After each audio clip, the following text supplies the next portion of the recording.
This program is intended for mature audiences and may contain some material that is not suitable for everyone, including violence, coarse language, and unfiltered opinions. We do not endorse the views of those we report on.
Fuck yeah, this is the part where we say nonsensical shit into the microphone at the start and end of the intro. Woo! Yeah!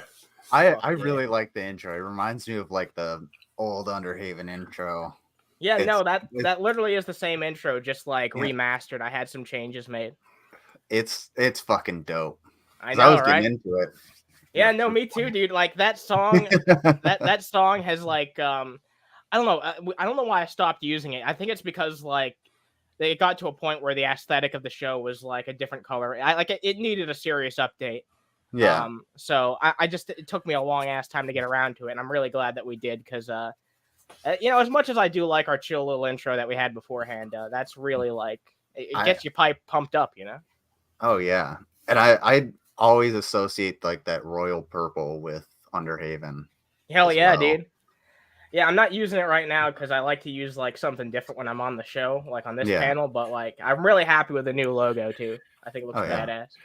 Yeah, if I wasn't such a lazy bastard, I'd make an intro for my show. But not everyone needs a fucking intro, you know. You know, I could always just get myself a $12 asset like Dave's, and or you could just come on camera and be like, "Oh, wow, what do you know?" and just, you know, turn everybody off except for the, you know, Warski folks. We got a good show. We got a really good show for you guys. Yeah, can you imagine if we just started off every program like that instead? Damn, our views would go way up. Oh yeah, we'd get a bunch of crowns in the chat. Yeah. Who's the real king now? Huh?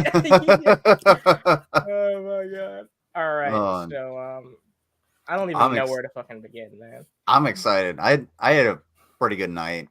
Like I'm, you know, coming home from family function, just bullshitting with people, kind of unwound, and rushed home so I could get here. And like, don't worry, I didn't like leave abruptly, and I was just like, all right, fuck you guys.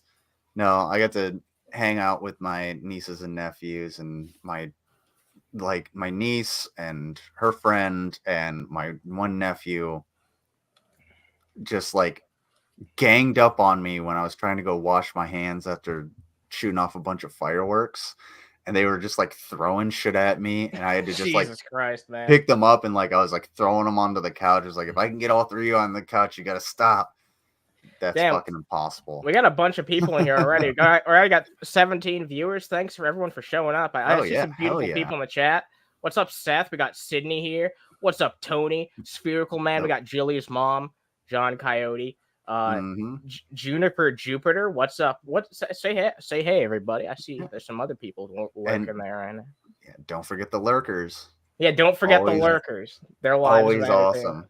Yeah. But stop being lurkers and say hello so I can greet you. Hit that like button or whatever. We left our viewers on a bit of a cliffhanger last time we went live, and I kind of want to resolve that because we took a look at, you know, Hot Dogs by the Vaughn, which was not actually like a usual cooking video, because we've taken a look at some of his cooking videos, and they're usually like, you know, 10 or so minutes. And this was just like a 1 hour and 30-minute live stream for some reason. I looked through it like live on air, like, because we looked at it last time, like very fucking briefly. I was like, why is this like an entire fucking live stream? Where's the cooking? But he doesn't actually do any cooking in this video, but he does show off the hot dogs. So I wanted to show you guys the hot dogs and have you guys be the judge, especially since we got Mud here. That's really fucking awesome. Let's see his opinion on Vaughn's cooking here. Yeah.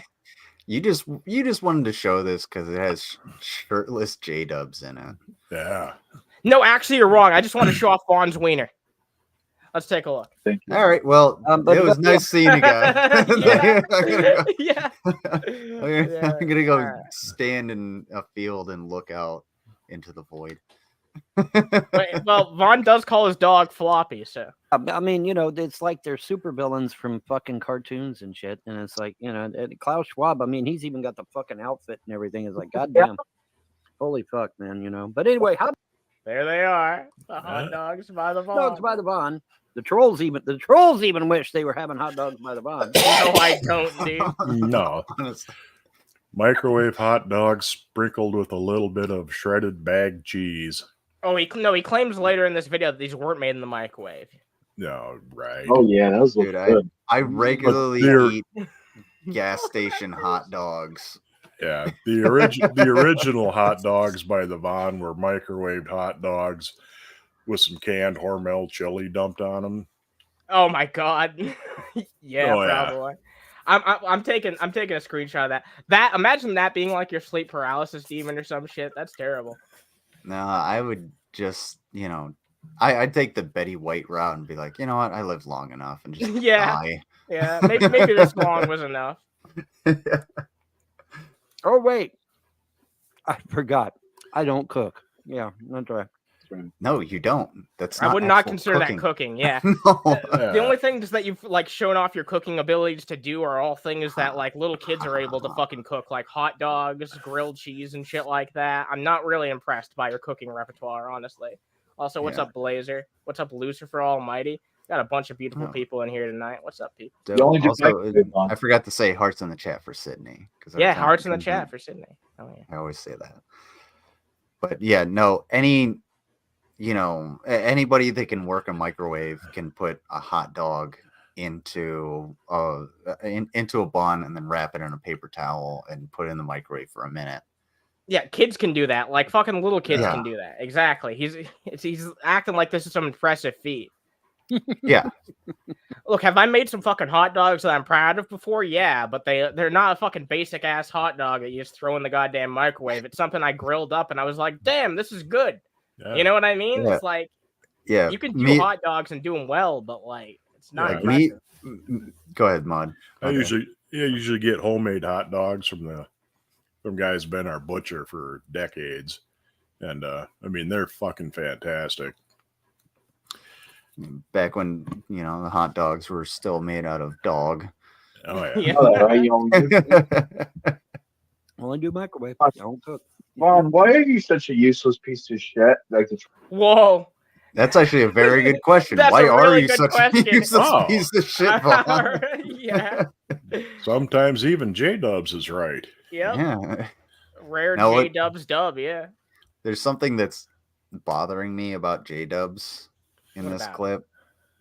What about him? Lay it on me. He's shirtless. I'm just gonna say shirtless. This is the second time you brought that up.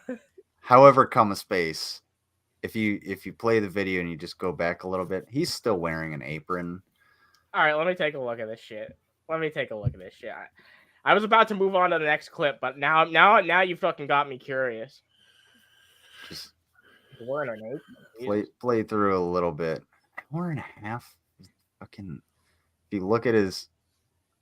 Oh, maybe that was just a light reflecting off of one of his folds. Yeah. Dude, you got tricked by his folds. Yeah. It caused an optical illusion, dude. Yeah. No, he's completely shirtless. Look at him. Like, the only thing he's wearing is his fucking back hair.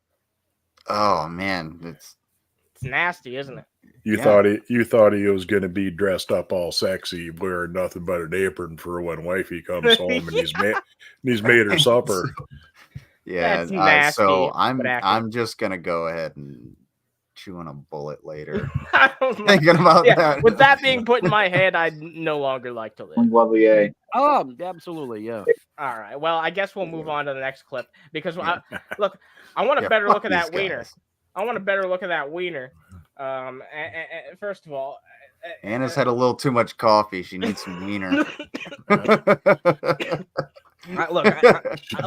Getting all shaky, man. Needs some wiener. It's wieners by the Vaughn. Come on. Y'all get any of that Vaughn wiener? Shut up. Never say it like that again. Jesus Christ. All right.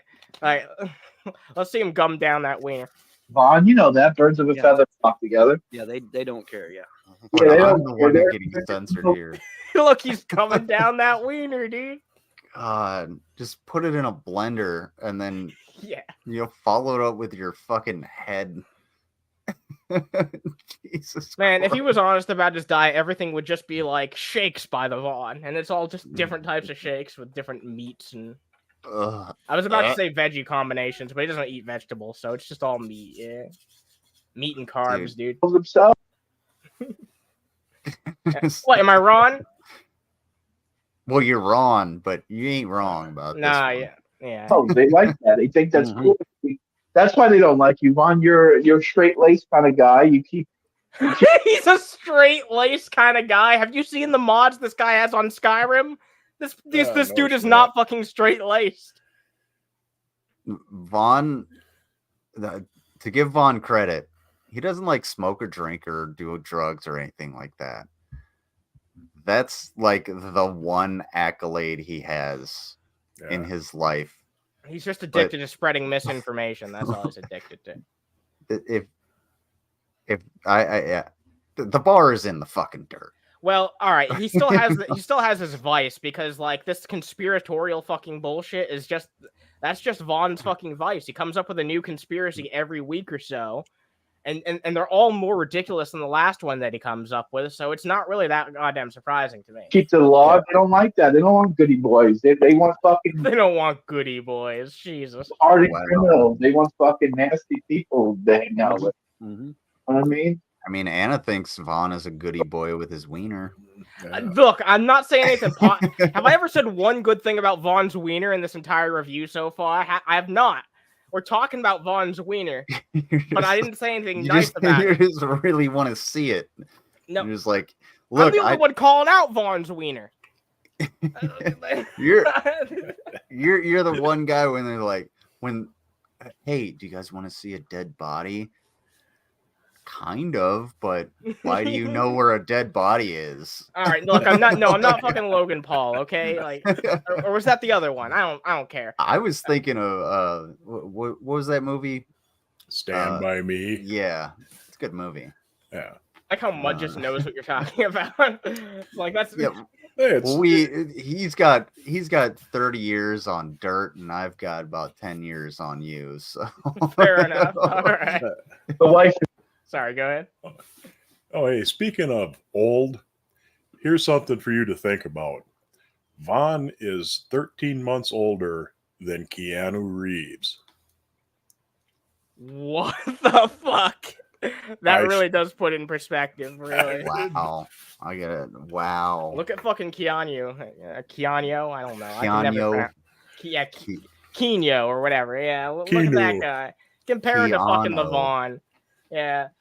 The only thing Vaughn has to show for it is his fucking hairline is better than Dave's, and that's the lowest bar imaginable.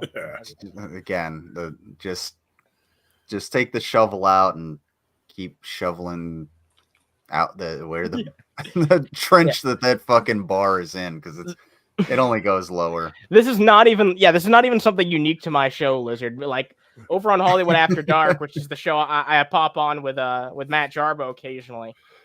We talk about wieners that come up all the fucking goddamn time. You know,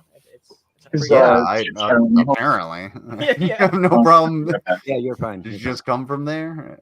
No. Yeah, man. I mean, where's the hue and cry from these supposed do-gooder YouTube trolls that, all we're doing is calling Vaughn on his bullshit. Okay, well, why aren't you calling Larry on his bullshit? Look, I know the Frosts aren't fucking. Yeah, there's also the fact that he doesn't go on YouTube and document all his life. Like, I'm sure the fucking Frosts aren't perfect. Like, whatever. I've heard fucking mixed things about the Frosts, but It's whatever. Like, just because they're doing shitty things, it's the exact same thing that he did with when Shani was getting in trouble for the shit with her kids. He acts like just because someone might have done worse than him, which I doubt anyone's done worse than Vaughn, to be fair. But just because someone does worse than him, he thinks that he is completely fucking immune to criticism. Yeah. It's like there's always going to be someone worse out there. It's just whataboutism. Exactly, yeah. That same shit that's become so commonplace in our culture. You can see it the most with people like Vaughn, because they just deflect anything like that. That's like criticism of them, because there's worse people out there. Well, no fucking shit. There's always going to be bigger child abusers. There's always a bigger fish. Yeah. And it's always stinkier. And to answer Spherical Man's question, I was in the Army, not the Navy. When do we start talking about seamen?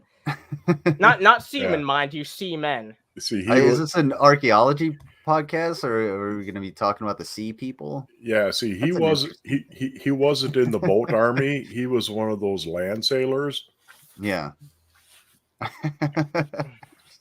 Just funny because I was in a truck. All right, so there's something here involving Vaughn that's really important that we had Lizard here to talk about this, because he's been making up fucking, at least it sounds like made up shit to me, making up fucking anecdotes about his time in the fucking, alleged time of the service. And he's talking about how one time he supposedly mouthed off to a superior, and I think that alone I smell bullshit from that. So let's take a look at it. I get it. Right. Prepare yourself, man. Let me scratch out for this one. Yeah, prepare yourself, man. Seriously. And so, could First Sergeant Ward have put that JHJRE3 shit on there to, as a one last fuck you to me? Yeah, he probably could have. He probably could have. He told me, First Sergeant Ward told me to my face, get this fucker out of my army. And I looked him in his face and I said, fuck you, motherfucker. My parents, grandparents, and great-grandparents, my entire fucking family served from the Revolutionary War right on up until recently. And every goddamn one of them served with distinction. So get your fucking mouth off of me. And he didn't have nothing to say to me. Okay. Let me show you exactly what that first sergeant would have said had Vaughn had the balls to actually do that. I don't give a fuck. You are a fuck up, Private Helton. You are the biggest piece of shit I have ever had to deal with.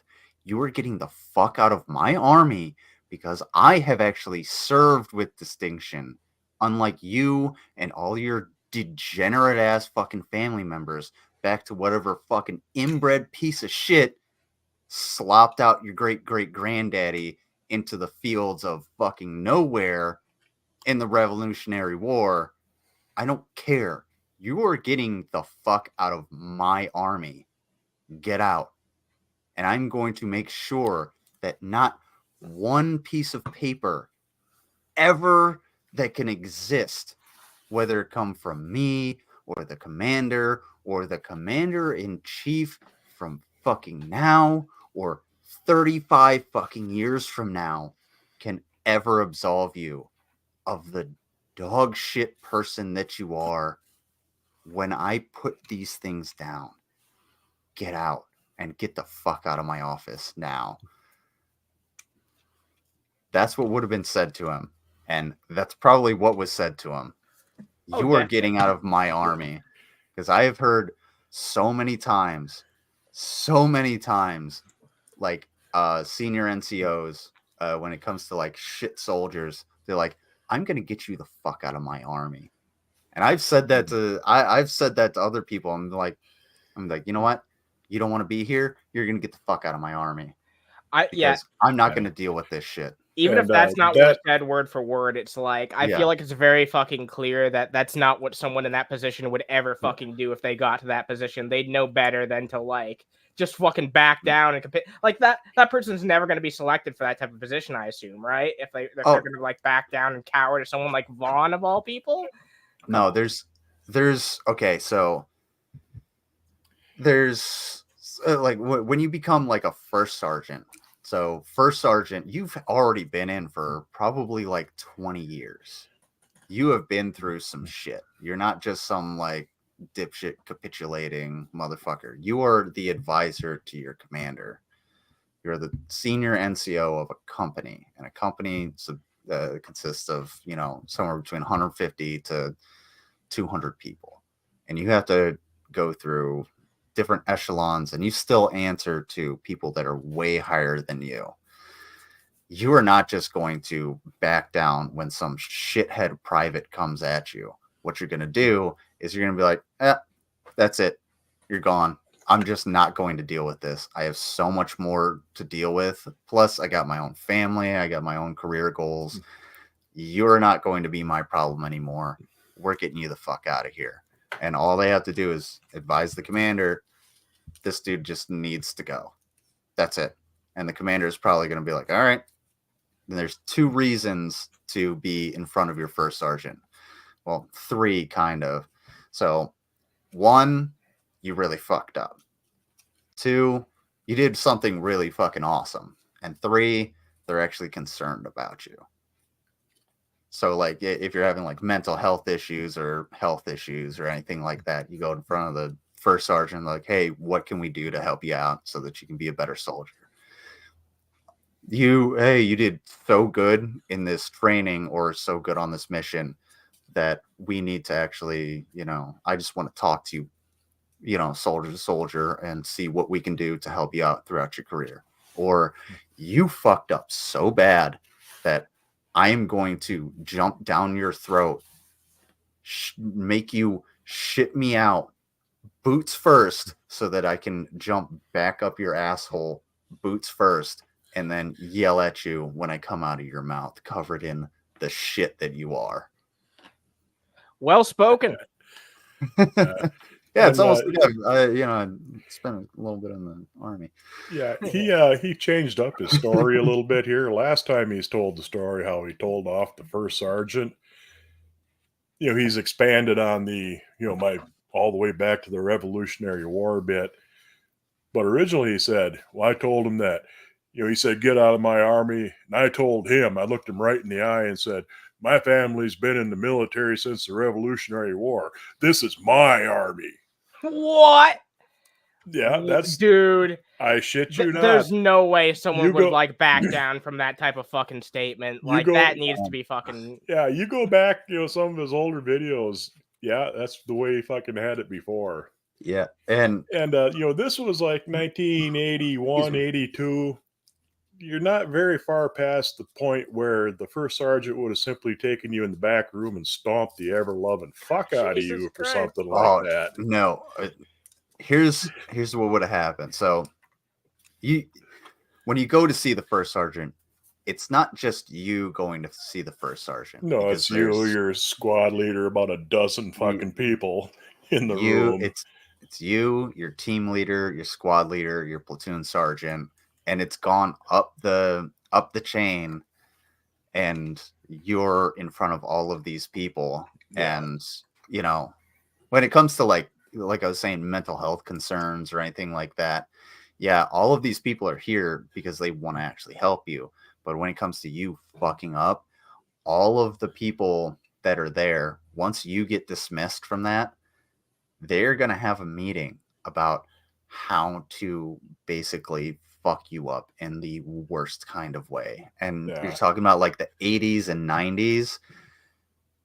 It never would have gotten to that point because his team leader and his squad leader probably would have just kicked the shit out of him, because you could still do that back then. Yeah. I served with people that when they first enlisted, they could actually like hit their soldiers, like use, you know, physical corporal punishment on their soldiers.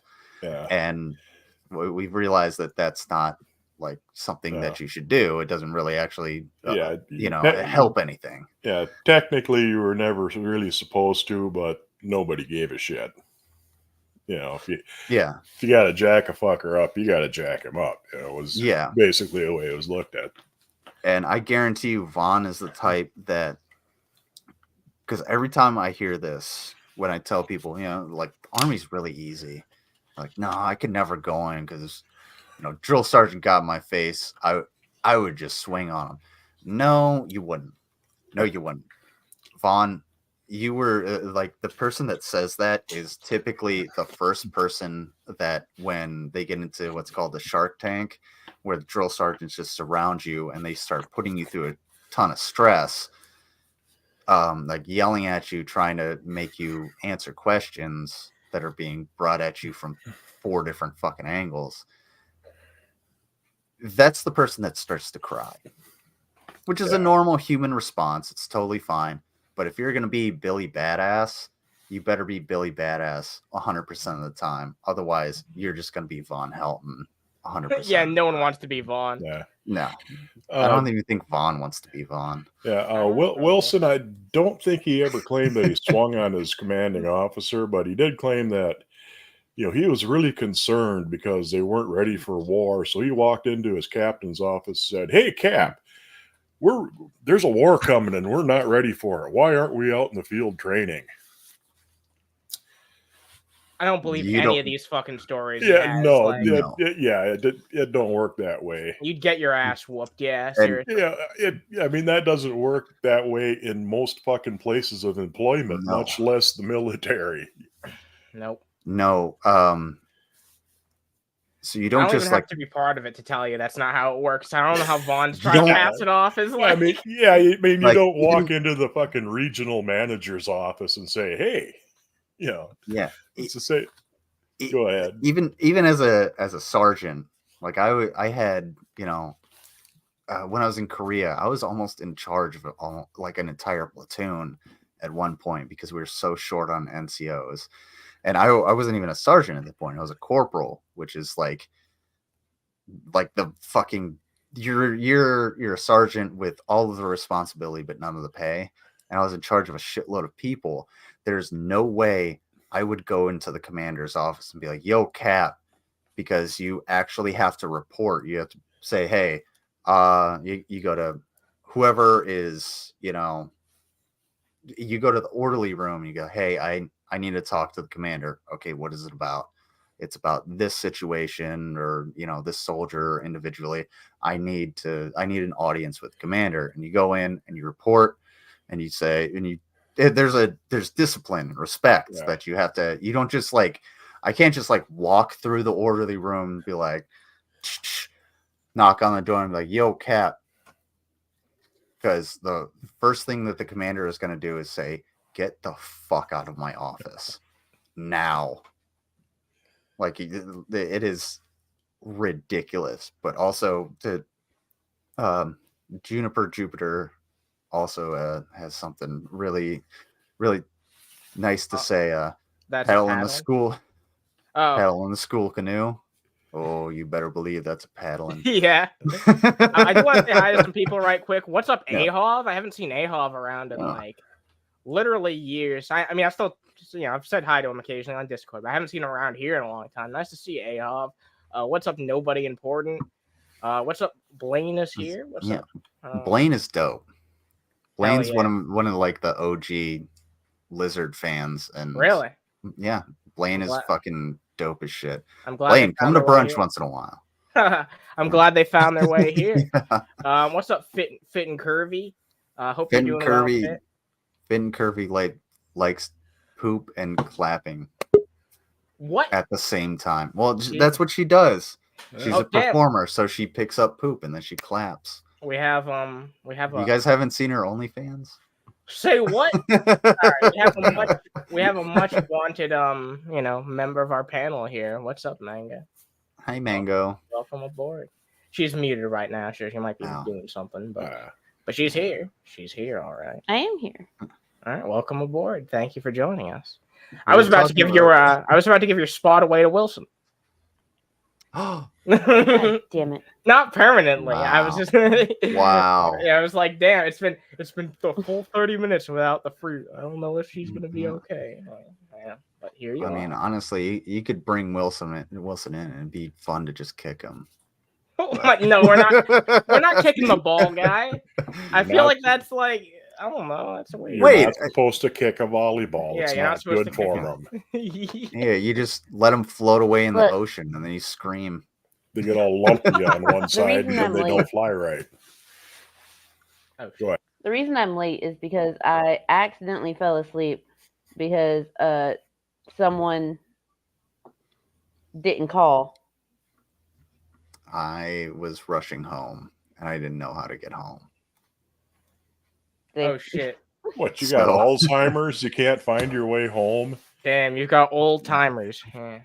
I go to my brother's house like 2 or 3 times a year. No, I don't know how to get home from there. Yeah. Good night, Wilson. Rest well, man. I hope we can have you back on the panel sometime, man. You know, it's getting cold here in Ohio. Wear a hat. All right, I got another Also, time hashtag blame lizard, and also check out the Small Human Fund. Sorry, I need to cut you off. Go support that shit. We got 21 beautiful people. If you guys want to help out at all, or if you enjoy the content we're about to get into, because there's other shit we got too, drop a like. Check out this shit if you can help, even a small amount. It would help out a whole lot. If you can support Mango and her kiddo, go into a good place. We're $60 away. I will actually do this on this stream and on brunch, but we're $60 away. If you donate to either me or Mango to get to the $100 mark, I'll eat some sardines. Some sardines, yeah. Okay, hang on a second here. Could you make that like that? Yeah, big. Yeah, big. Did fucking J-Dubs Photoshop himself into a portrait of the Russian royal family? Oh my god! Oh my god. Dude, that is, I did not even, how did I not notice that? Yeah, None of us noticed that. I just now noticed it right before I fucking say, what the fuck? Yeah, that's Tsar Nicholas II and his family. I really need to come up with it. Corralled into a basement in front of a machine gun. Yeah. That's like the moment of the show, like that realization. Because I was watching the stream earlier for content too. I didn't notice that the whole fucking goddamn time. Jesus Christ. Well, at least he isn't calling himself, Reichsmarshal Geshala anymore. Yeah. Also, I heard they mean, stopped pretending to be Jewish. Is that true? I thought he was Muslim. He still plays Jewish, but I don't think he's claiming to be anymore. He plays Jewish. Yeah. Yes, he plays Jewish. He plays being Muslim. He plays being a human. The usual shit. Also, by the way, did y'all know Matthew Perry died? Oh yeah, I heard about that. What? Yeah, someone commented that really early on in the stream. How did he die? He died of an apparent drowning. He drowned to death. No shit. Okay. Yeah. Damn, he drowned. That's really unexpected. Yeah, Richard Mall. He played Bull in Night Court. And have you ever seen the movie House? Not the TV show with Hugh Laurie, but the movie House. Yeah, that's a good movie. Great fucking movie, and he was in that. I don't remember Matthew Perry being in House, but that's rest in peace. Smart ass. No, Richard Mall and William Katz. Richard Mall was in House. He was 6'8". He died at 80. Yeah, he's a big dude. Oh, okay. I've only seen House once when I was like really young, so. It's funny that you point out the thing about J-Dubs, because that's actually the point of this timestamp. He goes on this really cringy rant. I guess he's gonna explain this while being the Tsar of Russia. We'll take a look at it. Their butt hurt, Vaughn. They don't have any. They can't be like you. They wish you were. They look at you like God in a way. In a warped way. They wish they could be like you. They can't be like you. They model their whole life after you. You're in the military, so they have to be in the military. That you drive a tank, so. Did you hear that? Did you fucking hear that shit, bruh?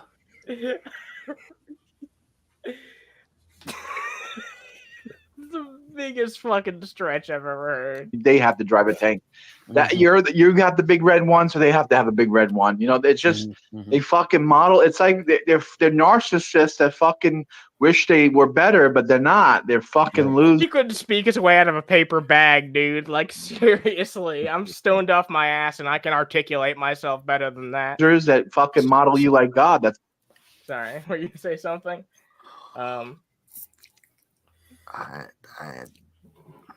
You're speechless, I can tell. I just hate these two so much. All right, well, we're gonna move That's all on. I have to say. It's okay. We're gonna be moving on from these two in just a moment, but because oh god, I got another splendorous individual that we're gonna be talking about. Basically, what it comes down to. I mean, don't you think? I mean, isn't that what it comes down to? That's what it. You know, I can see where you can make that analogy. Absolutely, because leading the wisdom who in their right mind spends 20 years of their life aggravating the shit out of somebody in nowhere Kentucky that they do not know, that has done nothing to them, because that was you're a fucking abuser. You abused your fucking children. You abuse animals. Like people have valid reasons to hate you if they care about either one of those things, which is the vast majority of people. There's a really simple answer to that question, Vaughn. To the vast majority of people, everybody on panel included, and most of the people in chat and the lurkers, the internet is a hobby. It's not our life. We just happen to poke the poop once in a while, but most of the time we just sit back and look at the poop. But when the poop starts to really stink, then we start calling somebody about the poop. I ain't picking it up. But yeah, exactly. Someone's gonna want to do something about it eventually, especially when you put your shit out there for at this point, Vaughn's going on 2 decades of putting his personal shit out there constantly, just always talking about his own life and putting those details out there. Of course, when you act like a scumbag for that long, people are gonna fucking want to talk about it and do something about it. He has no one to blame for it but himself, right? You know what else bugs me about this? About the background that they're using. Yeah, what about it? You see that hot dog sitting on the plate? Yeah, barely. I have that same set of plates. Oh, yeah, this is fine China right there. It's Corel. Fuck near impossible to break. What's up, Ashley? Hope you're doing well. Nice and light. It's good shit, but it offends me that Vaughn has that same plate. Well, it's probably inherited from his mom, just like everything else here. Oh, I'm sure it is. It'll probably last a couple more months, even if it's durable shit. The first thing the FBI asked me. They said, "What did these fucks do to you? What did you do to these people?" I said, "I didn't do shit to them. I don't know these motherfuckers. I don't know them from Adam." And they said, "Oh." I'm sure that's what the FBI said, yeah.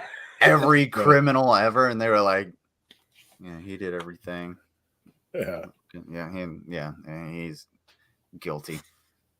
And they said, "Well, what do you think caused it?" I said, "Well, I used to make these videos years and years and years ago, before Obama even became a senator, called Abomination videos, where I exposed Obama as non-American." You're never going to believe where he got his sources from. You're never going to believe it. She's the one that came up with that. Yep. Hillary Clinton. That's where he got it from. This person who doesn't trust at all. He's willing to believe her story because it confirms his biases about someone that he doesn't like. Even though he thinks that Hillary belongs in prison, which I agree with, by the way. He just came to that conclusion for the wrong reasons. Yeah, if Hillary Clinton exploded, I would be like, oh, yeah, makes sense. But you told me Matthew Perry died, and I'm like, oh my God, I never would have guessed that would have happened. Yeah, no, exactly. Yeah. He came over here on a failed student loan visa. He became a CIA operative. What's up, student loan visa? That's not a thing, is it? Well, there's a student loan and a student visa, but not a student loan visa. Yeah, he really gummed up those words there. What's up, Tubian? By the way, I like your like the fucking vampire in your avatar. Spooky season. Yeah. Also, fun fact: Melania Trump stayed here on an expired visa. So yeah, if you're going to be bringing up, Vaughn doesn't give a shit about that talking point. Now he fucking hates Trump. And, and Frederick Trump was an illegal Trump at the time. Mm-hmm. Was an illegal alien fleeing his country because he was dodging the draft. Oh, much like his son. And Donald Trump himself is an anchor baby because his mother wasn't a citizen. What the? Ashley says 22 viewers, but only 12 likes. I guess 10 people don't have arms. I haven't asked for it yet, but if you guys want to help out, yeah, we really go a long way. Thank you for bringing that to our attention. Look, if there's 5 arms between the 10 of you, you can hit that like button. Yeah. What's up, wandering son of? I'm not even trying to pronounce that. It shouldn't be that hard. Hekete. I've seen Wandering Sun. They've been in my chat a few times. Well, welcome aboard. Hell yeah. Been around for quite a while. There's stuff in envelopes. And we haven't been called Underhaven for a while. I think that Von Helton knows that Underhaven's back, so someone should tip him off to that so he'll get pissed off and do the Nazi salute by accident again. Because every time that he talks about us, he does the Nazi salute. He's like, I never did that. But every time he explains the story, you guys know what happens. Doing the Nazi salute. He does the Nazi salute right there and then. I never went Sieg Heil. Yeah. Yeah. Oh, God.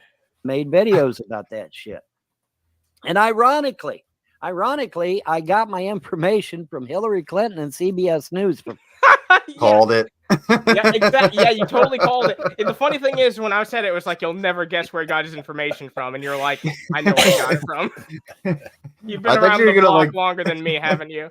I thought you were going to throw me for a loop and be like, oh, yeah, I got it from, he got it from his encounter-suited friends.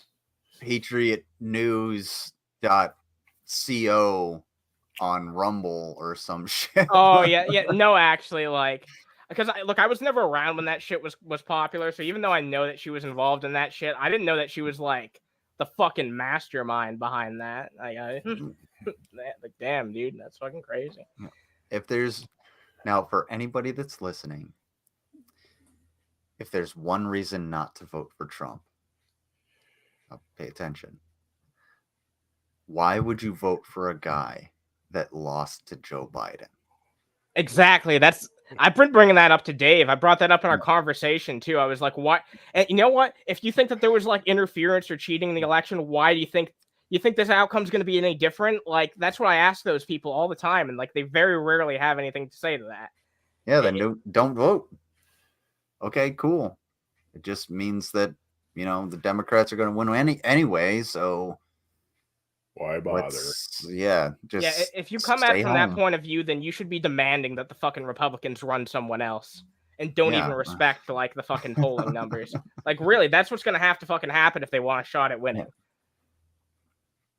That bastion of conservatism, CBS News, right? So I mean, my information was sound. My information it came from Hillary Clinton. How is that fucking a sound source of information? You just believe whatever Hillary says? I know that's not true. Because you think that she's like a fucking reptilian and shit. Benghazi. But you're willing to believe this reptilian's fucking narrative on this one person because he's a black fucking guy, I guess. I don't know why else. Well, I mean, for some reason we listen to Lizard and he's a reptilian, so like... Yeah, but he's open about it. He's not one of those crypto reptilians. That's fair. Look, me and my people, we have always been and always will be. We're just like biding our time watching the humans again. And I mean, again, like humans coming across in the universe. It's fucking hilarious.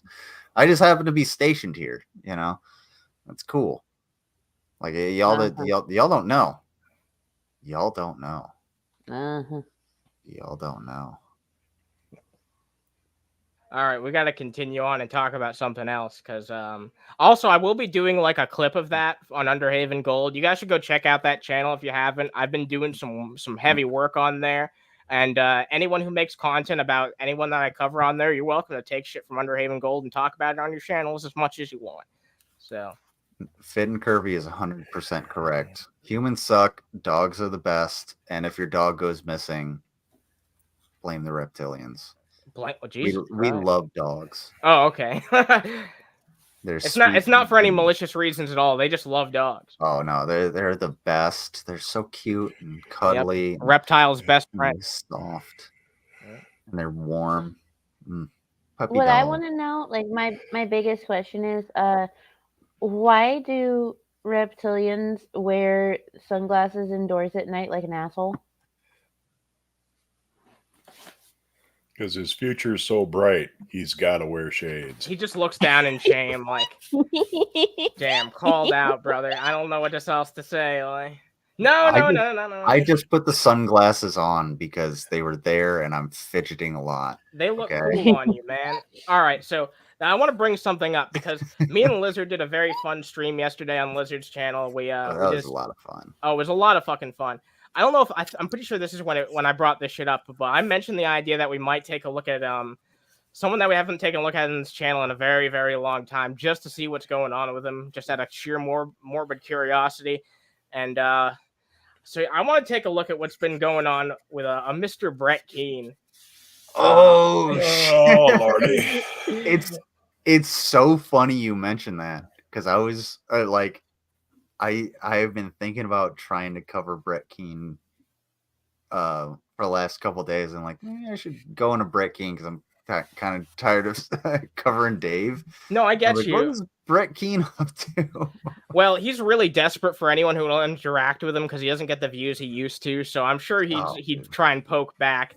Like he's gonna look this shit up and find this. So if you're watching this, hey, what's up, Brett Keane? Yeah. Yeah, let me just give a bit of an explanation here because he made this goodbye video 4 days ago, and just like the Brett Keane cycle, he just came back 23 hours ago to do another fucking stream celebrating 600 subscribers. So it's just like when Shani and Rev posted on Instagram, "Goodbye, we're not making videos anymore ever again." And then the very next day they did a live stream. Wow, the next day? That's even worse than Brett Keane. At least Brett Keane went 3 days, which might be a new record for him. Or all the times that Cyrax has left the internet. Oh, Cyrax has left like, what, 20, 30 times at this point? Yeah, this is a classic Brett move. Oh, God. I have a question for Mango. So the other day you were talking about you had coffee for the first time in a while. Now, how individual was your French vanilla situation? Oh my God. You said you put French vanilla in it. That's immediately what I thought of. No, both of y'all said that to me. Like it's almost at the exact same time in my chat. Y'all were both like French vanilla situation. Like, God damn it. Well, we need to know how individual was said French vanilla situation. All right. So, oh my, I don't shit on the glasses. Because I actually do have a recent video of his I want to bring up because I picked out one in particular that seemed a bit interesting. And I'm only wearing those because the sun is in front of the moon, Lizard. Oh my God. Hold on a second. Hold on. Oh, hold on. At least I can pick on myself with this. I am.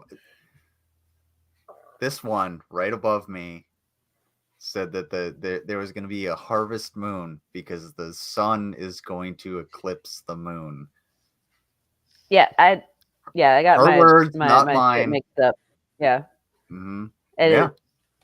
I got my shit mixed up. It happens. Did Mango have a silly moment for the first time? Jeez. Oh, no, it was a very silly moment. I'm not going to let her live it down at all. Oh, yeah, never.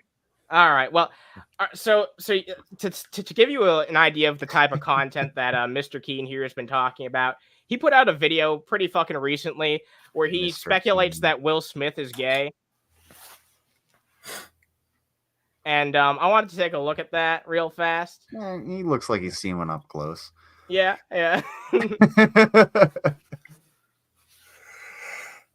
Oh, God. Yeah. Look at that intro. Gourd TV radio. Dude, are you still fucking stuck in like 2009? This came out like literally a couple fucking weeks ago. Yeah, but this came out like basically a couple weeks ago. And you still got this fucking Windows Movie Maker fucking ass intro. Dude, I know that you fucking have like $10 to rub together. Just fucking get someone on Fiverr to make you something like better than this at least. You could get the same dude who made the Dave's Cooking Show intro and look better than this. I mean, Jesus Christ. But he has to rebrand every 5 minutes, so he couldn't. Brett doesn't even have 2 5s to rub together. He just has a $10 bill he folds in half. Well, I wonder if he's still at the point where he's like, yeah, I can't afford to feed myself and get kitty litter and shit. Like, I remember when he was bitching about that stuff. I don't know. Half the time he acts like he has this great life, with his family that loves him, and it's all good. But the other half of the time he acts like his life fucking is terrible, and that it sucks. I mean, it just depends on what angle he's going for that video. It really does, but we all have to remember that like Dorn works outside of the home. Like Dorn is the one with a job, the breadwinner. So whenever he bitches about like not being able to afford shit, like, oh, we can't afford food, we can't afford kitty litter, it's because you won't get off your fat ass, go get a job, and help your wife support your household. Like, what the fuck do you expect? Dorn is the real bread queen. He's still living on this fucking dream of being this YouTube superstar. I think that's a theme for a lot of the cows. Go ahead. Sorry. I didn't mean to... Yeah, well, don't piss on his dreams. He's only 400 subscribers away from getting monetized. On what is like 50th channel? Actually, he could, if he meets the requirements, he could get monetized now. Because they changed the way that it works. 500, you can get memberships and super chats. And then at 1,000, you can get ad revenue. But would he even be able to get an AdSense account? Because doesn't that involve, like, he's probably banned from AdSense if he's already had that shit set up and got banned on that account before. So would he be able to actually make a new AdSense account? If he uses someone else's information, like Dorn's. I'm sure they just already tried to expand that as an option. He's probably burned through most of the people who'd be willing to do it. Yeah, unless he starts begging like other family members. You know what I mean? He could try, but he has adult children. Are they really gonna want to waste their opportunity to make content on that? Like, well, here's the thing though, like it doesn't necessarily matter if they agree to it because he could illegally set it up under their name and social security number. Whoa, yeah, you're right. Their name and social security number. Fuck, you're right. I didn't even think about that. That's a lot of power. Jesus Christ, that's terrible. Now, let's all take a moment to reflect on the fact that Brett did get caught listening to his adult son having adult time with his fiance. Yeah, outside of their door. That's Jesus Christ, I've never fucking heard that shit. What the fuck? Really? That's the thing that happened. No, I've never heard that happened. Yeah, no, I never want to acknowledge that ever again. Let's move on immediately, and let's see if there's any meat on this bone. Oh, wait. Friendly reminder to everyone. Brett Keane, I have talked to 2 times. I have actually talked to Brett Keane twice. The first time, he told me that my nonverbal autistic child was a punishment from God for having premarital sex. And the second time that I talked to him, he told me that I was a terrible mother because I support abortion rights and I won't give my child a sibling. Thank you. Have a nice day. Oh, that's a good point you just said there. If you are in the state of Ohio and you're registered to vote in the state of Ohio, vote yes on issue 1. Yes. November 7th or before. Please do, because if you vote no and it passes with a no vote, that means there are no exceptions for abortion, including rape and incest. Yep, 100%. So there you go. Abortions are us. We're better than coat hangers, folks. Abortions are us. We're better than. Yeah. All right, sorry. I like temporarily being TGR. Yeah. Oh my God. Can you imagine? Just temporarily. Wait. Yeah. Wait. I can loop this. I could imagine if I went on break and it was literally just the abortions are us loop on loop. Yeah. Awesome. Right. What's going on, Ravenous Bean? Ravenous Bean is another OG Lizard fan. Ravenous Bean. Check out Ravenous's channel. It's great at fucking music. Hell yeah. One of the coolest people I've ever met. He's like super cool when you talk to him, but then you listen to his music and he's like, super metal. Fucking dope. That's what the majority of like metal people are. They're just like the nicest people you'll ever meet. And then all of a sudden you hear their music, you're like, what the fuck? No, I've had the pleasure talking to him a few times. He's always been nice, a chill dude. So go check him out. All right, let's get into this. All right. Otherwise, he's gonna be like, "You guys never got to my video, and then you talked about it for 2 minutes, then you fucked off." So let's take a look at this shit and see what the video's gonna lay a huge fart. So yeah, there's probably a reason why we left him in the fucking past, but let's take a look anyway. Oh, there's the reason why we left him in the past. Yeah, the intro was left in the past, so I guess it makes sense. This is the lamest shit ever. Man alive. I assume that's his brother's music, and that's okay because his brother actually has some damn talent. But Justin Keane is a pretty cool dude. Yeah, he seems like a much cooler dude than Brett, and that's not hard. But like, he actually seems pretty fucking cool. So I will give him that. But everything about the making of this intro sucks dick. Other than like the person who has talent who's being displayed.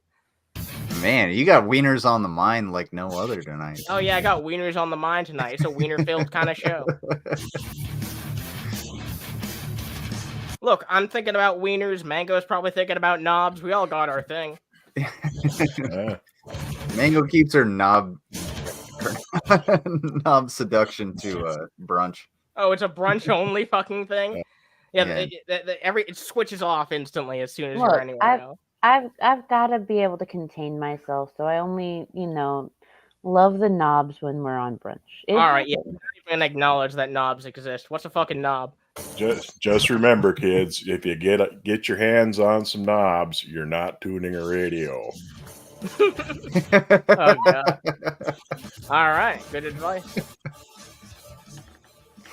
All right. It's more like working the soundboard. It's the longest fucking intro for no fucking reason. Yeah, it was only like a minute, but it was like longer than it felt. Like our intro is longer than that, but that felt long. I don't know. At least include a timestamp, you son of a bitch. Fit understands me. Mango contains her knobs for what? That's a weird. That's a way to phrase it. Also, hopefully, we'll have Fit back on here sometime in the future. Yeah, for real. Yeah, holy shit! Is that a Wish.com version of Max Headroom? Man, there was another video. Yes. There was another video of his. Maybe we'll just take a look at it right quick so I can make this point to you. But he looked like a fucking discount George Lucas in this one video that I ripped the fucking thumbnail from. Let's see if I can find that shit. Does he have the neck thing going on? Yeah, does he have the neck thing going? Oh yeah, not the Rev neck thing, but the George Lucas turkey neck. Like he looks like a discount George Lucas in this. It's like he's trying to be artsy by being in the shadows and shit. Yeah. I would have watched this video, but it didn't seem as interesting. So I want to watch this one because it's more recent too. Dollar Tree clearance section. Yeah. Yeah. He's always a ripoff of someone else, isn't it? Funny, yeah. Hello, ladies and gentlemen. My name is Brett Keane, and you are watching and listening to the Brett Keane Show. I'm going to be doing a live show here soon, and if you guys would like to participate and have a chat with me, the link is out there in the public.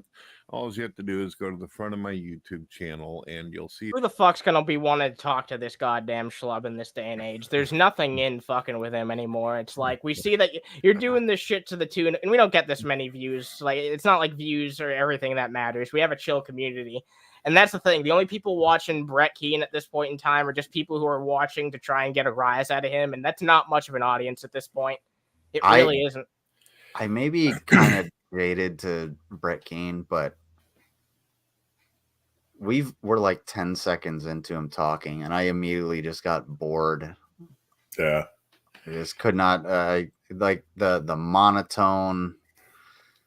Well, see, I remember Brett back when he was pretty much at his peak while he was still an atheist. And I listened to a couple of his videos and like, why? Why the fuck is anybody even listening to this guy? He's duller than fucking dirt, man. Yeah, he's a no personality having fucking jerk dick. Like at the end of the day, I feel like this is why so many people fell out of fucking talking about him and trying to interact with him. Like he does these live shows, but the only fucking person who commented on this video was him. Really, like I feel like this goes to show like the state of things. At least like wait. What, hold on, go down. What's that? Will Smith, gay lover. Yeah.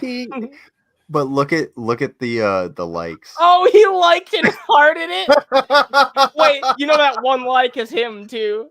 Yeah. No, dude. How you gonna make it that obvious? How you gonna make it that obvious? Are we gonna watch the video? Man. Maybe. I mean, probably. We'll watch a little bit of it, but we've still been talking about the state of Brett Keane. Like, I don't know. I made it a little bit quicker. We'll see how this goes. See the video. You can click notify to remind you when. All right, that's a little bit more tolerable. Yeah, there we go. Whenever the show is going to go live. The link is already up in the live comments. You click on it, you can come chat with me. I'll do that every once in a while. And as usual, anybody that shows up, if you also do live shows on your channel, you can click this little button that makes it to where at the very top that makes it broadcast over to your channel too. Or, oh God, he's trying to tempt people with like drama and shit. That's why I know he's going to respond to this shit, because the fact that we even gave him even the slightest bit of attention, like we could literally just watch 10 seconds of this and he'd still talk about us. You know what I mean? He's just that desperate for like any type of beef with anyone, because he knows he's not going to get it from the actual people he wants it from, which are the fucking Kirk brothers and Paul's ego. That rivalry is never going to be brought up again. The only time they've ever referenced him on their fucking show is just as like indirectly as a gag. You know, just to fuck with the fans. And I thought that was funny. I know there's mixed opinions on that, but what's up, Yarn? Hope you're doing fucking well. Or you can just do it the standard way if you don't have all that set up and just copy the video. If you're participating in my show, then you're more than welcome to mirror the video on your channel and let everybody know about the all right, get into the goddamn fucking topic. This is exactly what we're talking about. We had 1 minute intro here. Look, we bullshit a little bit at the start of our streams, but I feel like most of the time we fucking either at least have like something to talk about at the start that's interesting about our week, or, you know, something that happened before the show that we discussed. There's at least some interesting topic of discussion. He's literally just being like, yeah, you can check out my show. Well, I'm already fucking checking out your channel, so how about you get into the goddamn content and actually talk about something? It's been 2 minutes. It's a very simple formula. You have like a few minutes for like an intro or something like that. So let's say 2 minutes for an intro. Typically what I do is I'll play a song that's something that Widow Son gives to me, and I'll just play that song and I'll start bringing people in, and then I'll go through the chat and then we just dive into it. And it's probably 5 minutes. 5 to 7 minutes of, you know, hey, the intro, everybody, oh, you know, grab drinks, go fucking take a dump. Well, you're actually preparing because there's people to interact with and chill with. I guarantee you there's nobody, like, I don't know when the last time he's went live. It was probably apparently other than Brett Keane. Yeah, exactly. No, the last time he streamed was 1 month ago.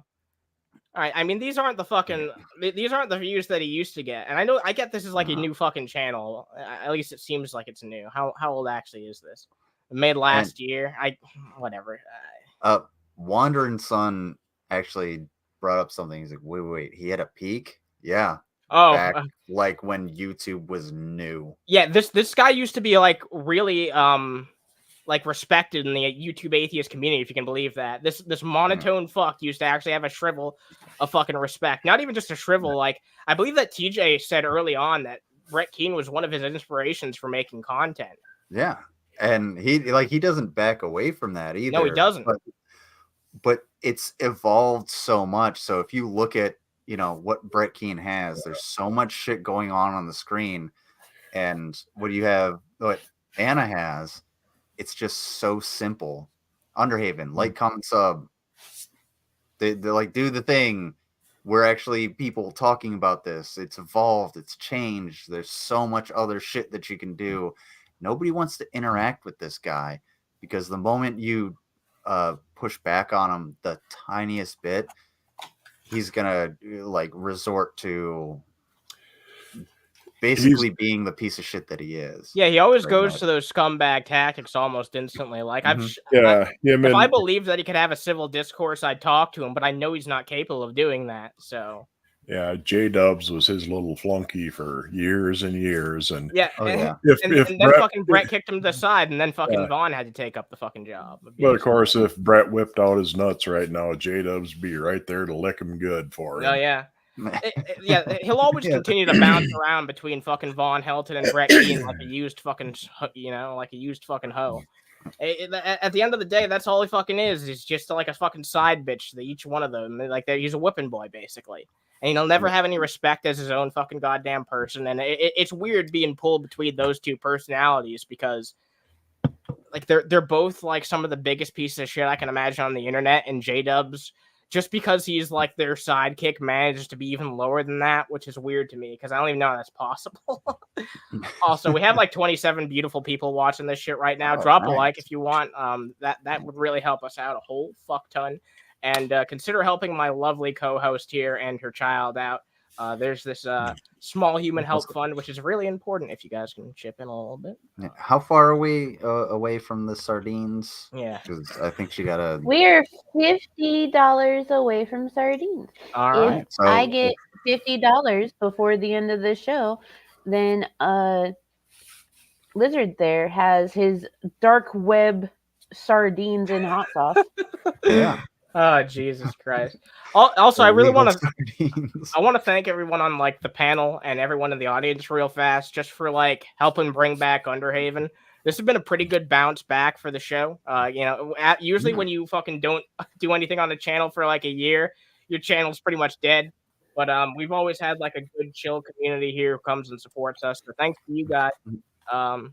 We're back, baby. Dude, I absolutely I look forward to Underhaven every week. Me too. It's become like a good thing for me as like a ritual, man. When you don't stream on Saturdays, I'm kind of disappointed because I'm like, oh yeah, I'd love to do it. But at the same time, like when you're like, hey, I want to stream during the week, I'm like, all right, let me schedule my fucking energy to be able to be there instead of just like falling asleep.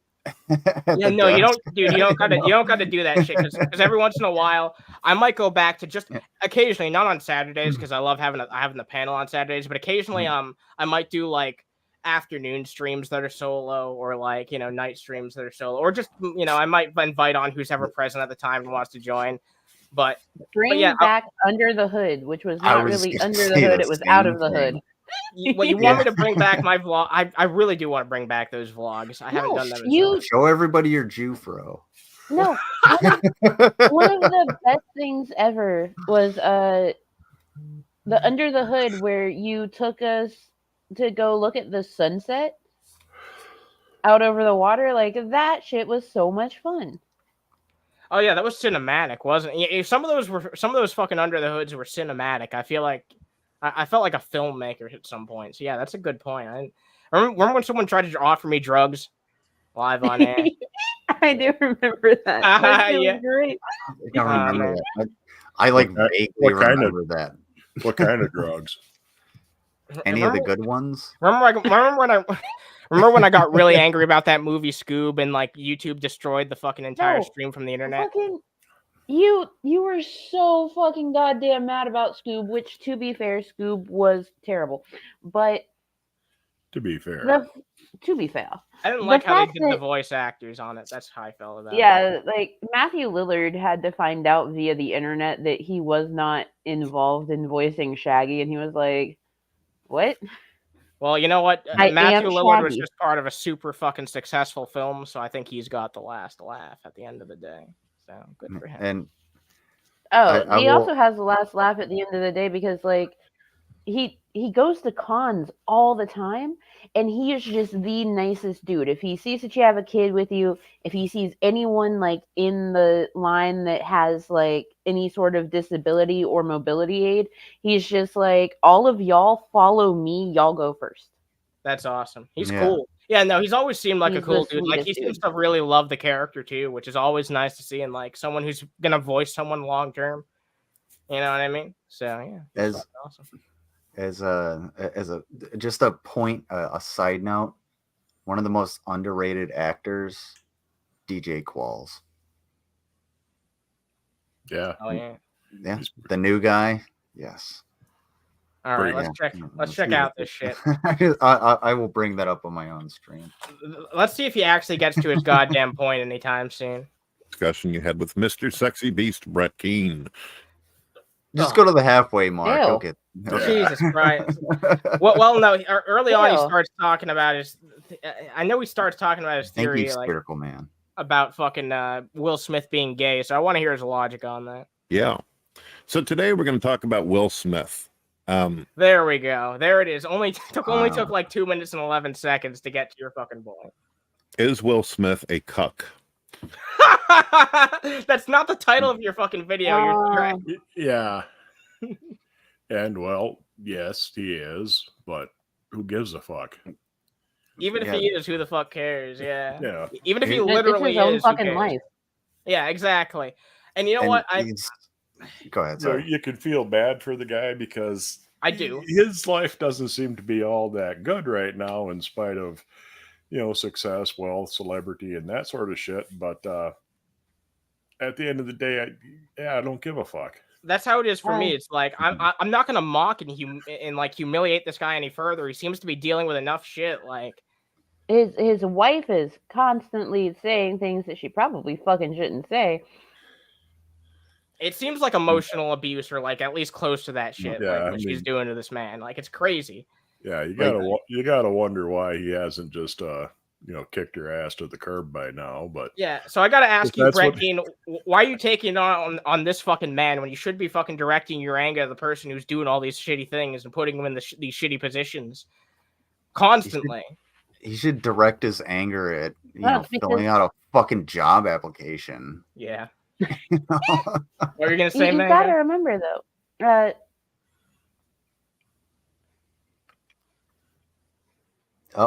Our fruit got squashed. It's that hotel internet once again, yeah. Yeah, Blaine, maybe he's just kicked off on public humiliation. Oh, Jesus Christ. Maybe. Okay, there it goes. There's my internet.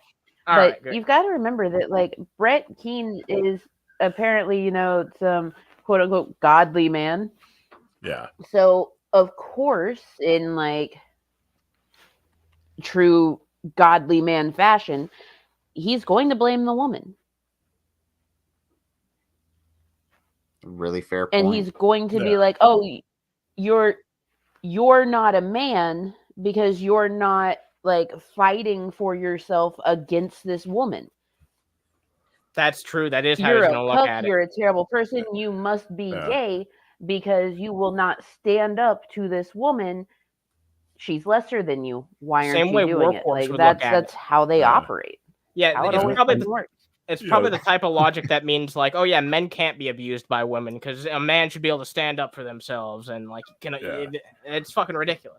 Yeah, I like the underlying thinking behind it from Brett's end might be wrong, but he ain't really wrong with this one. This ain't a good woman. There's no getting around. I mean, I do believe he should stand up for himself, but sometimes it's easier said than done. I mean, he has attachments to like his kids and shit. Like, I'm sure it's an awkward situation that's difficult for him to deal with. And look, a lot of us are speculating about this shit. I don't know the extent of like how far this has gone, but it doesn't look good from an outsider's perspective looking in. I was about to say, like, one of the things that we have to remember is that like all of this stuff that we have learned, that Jada has talked about, that Jada has put in her book, that's all like public shit. We do not know what she talks about with him behind closed doors. We don't know what conversations they have had before she put all this stuff out in the public. So for all we know, she could have sat him down and been like, hey, these are all of the things that I'm going to be putting in this book. These are all of the things I'm going to talk. These are my emotions and how I feel. And he was just like, okay, cool. Like, it's good to have these conversations. Like, we don't know what they've discussed behind closed doors. So it's not fair of us to speculate on that type of thing because we don't know what the private conversations are. I'm just saying, like, even from Brett Keane's read, if this is like some type of emotionally abusive situation, like, he's looking at it from the completely wrong point of view. It just goes to show that he is like completely emotionally inept and like doesn't know how to read a situation in the slightest. He has no empathy is what it boils down to. To be fair, it took him 2 minutes and 11 seconds to actually like get into the meat of this, and then 3 seconds for us to completely dismantle every aspect of his argument and figure out what the hell he's going to talk about. Yeah. And give a more succinct argument as to what the hell is going on. So yeah, let's see what he gums on about in the next. We'll see what happens in the next 30 seconds or some shit. What is the deal with him and his family? Why is all these issues going on? Honestly, I usually don't like to do videos or do anything having to do with people's family. You talk about people's personal lives all the fucking time. You've talked about people's fucking family before. The first time he got kicked off of YouTube was for doxing. Yeah, giving out people's personal fucking info. You always go for personal attacks. That's like What about the Joseph Martelli saga? You literally gave out the Drunken Peasants docs to Joseph Martelli, who is clearly not well in the head. And what happened? Yeah. Joseph Martelli showed that he's a giant bitch. Yeah, luckily nothing bad happened in that instance other than like he made a fool of himself. But like when you put that shit out there, who knows? Especially with someone unhinged. Like none of us knew what fucking Joseph Martelli was capable of. We didn't know he was just gonna go there, waste his time, bitch out, and flee. Yeah. You know? Like it could have gone so much worse. And Brett Keane would have been like, "Well, it's not on my hands." No, the blood would be on your hands. Yeah, you're the one who set it up. It's fucking doxing is a serious fucking crime, or it should be considered one. But in this case, I feel like in some states it now is like a crime.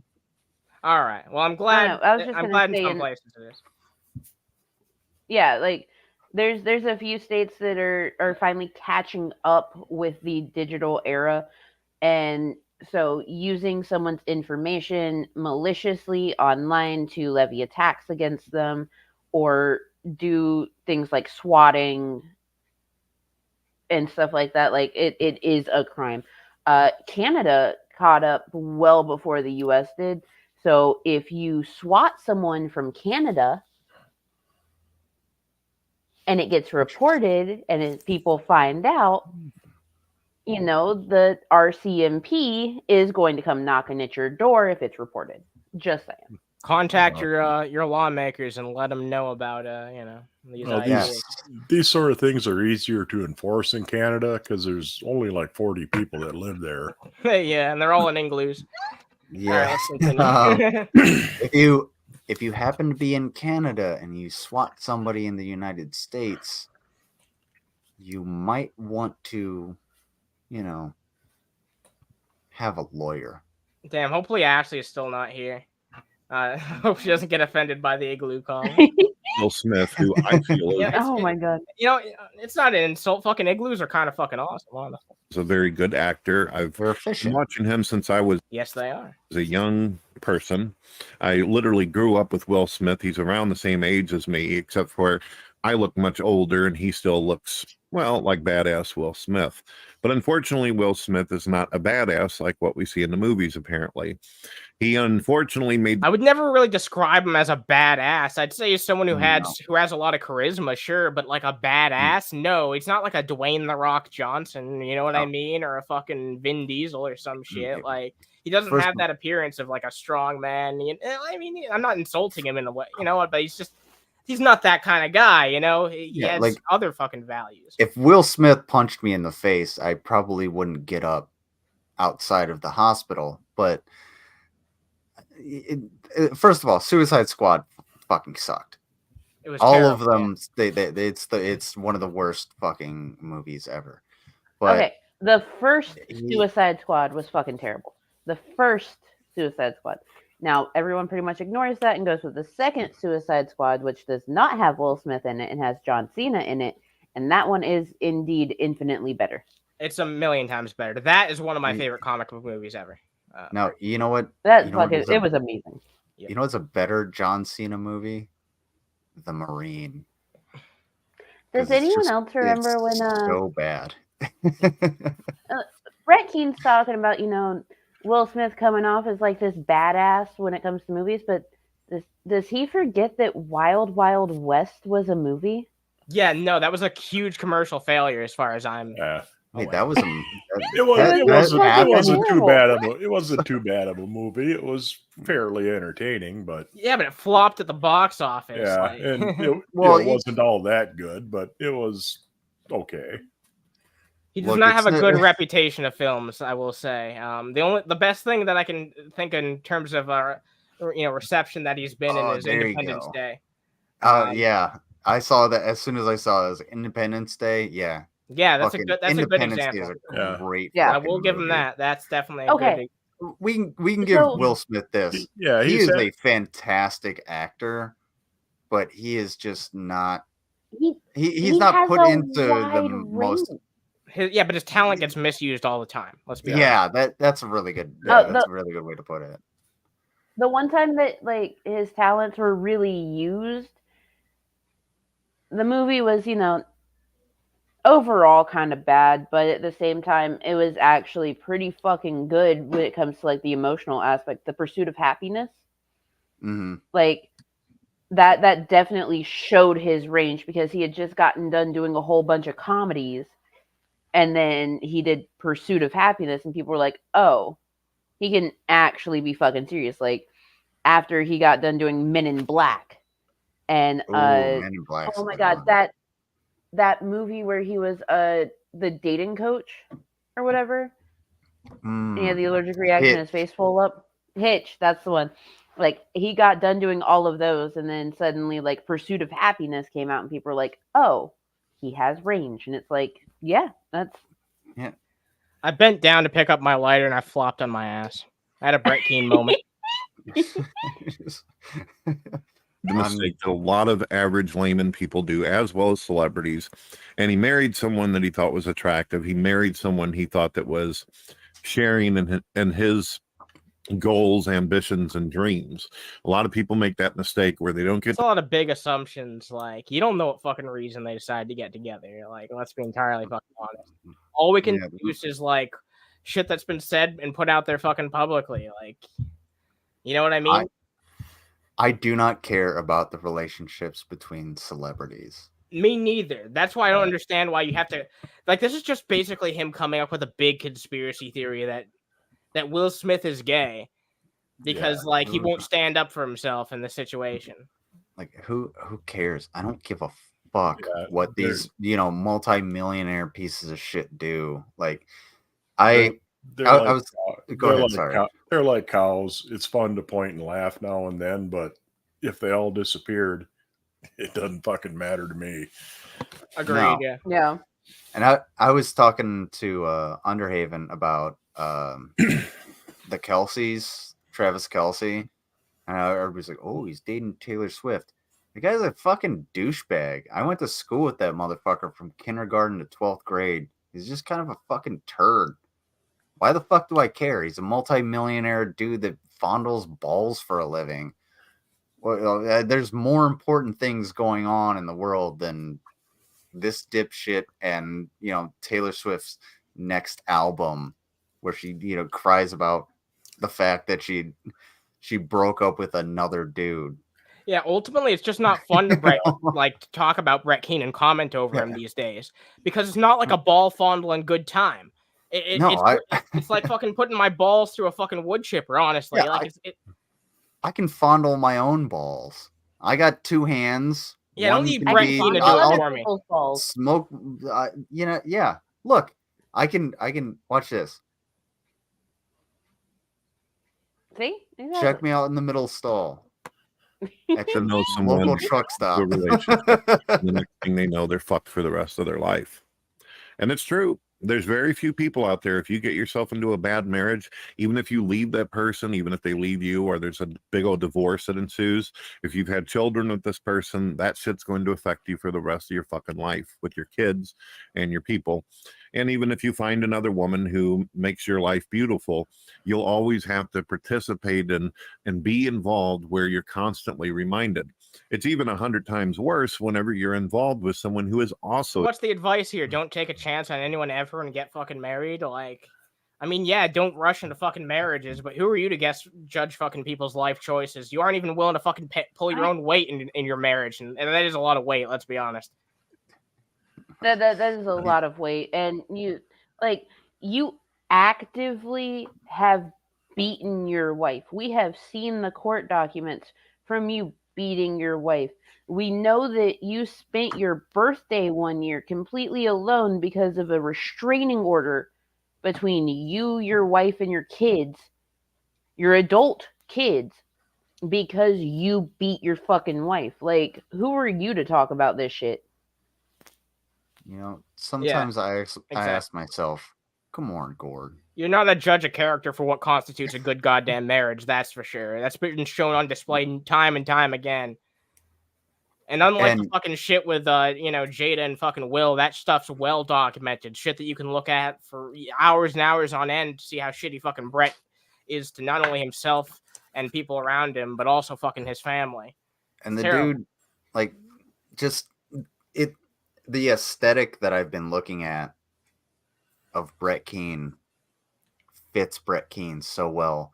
He's completely dark on one side. He has terrible lighting, and he has that graphic in front of his mouth because he knows people are going to be like, it's the next gummoning. The dark side of the Keane, dude. It really does look like a looter fucking type of deal. Can we at least all be happy that he's not just straight up blue anime?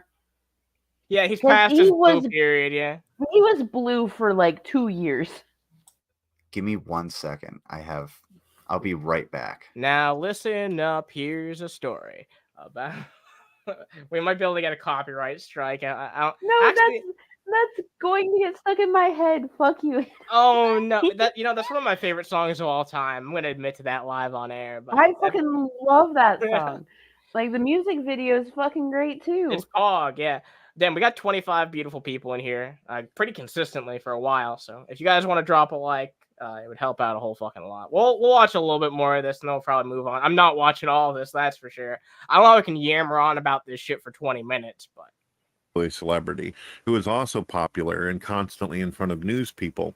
Imagine that you're going out with a girl and she ends up getting super popular. She becomes like this gigantic actress. Well, for some reason down the road, she doesn't like you anymore. She thinks you're a cocksucker.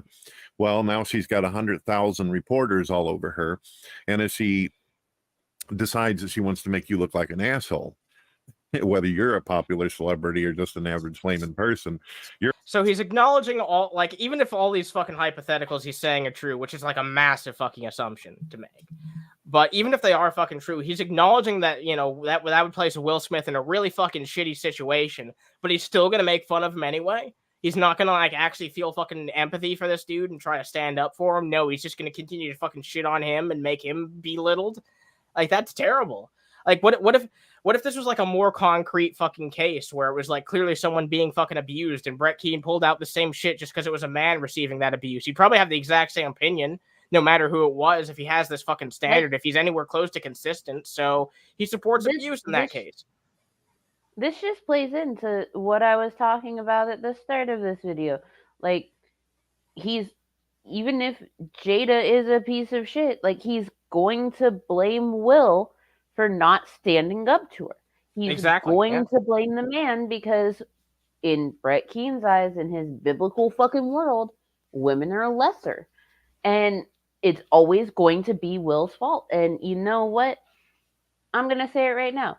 Hey, dudes that might be watching now or in the future, if you're being, like, in some way, shape, or form emotionally abused, it is okay to leave.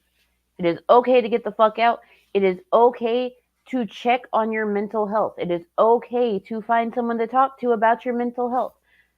Women are 4 times more likely to attempt a sewer slide, but men are twice as likely to actually do it.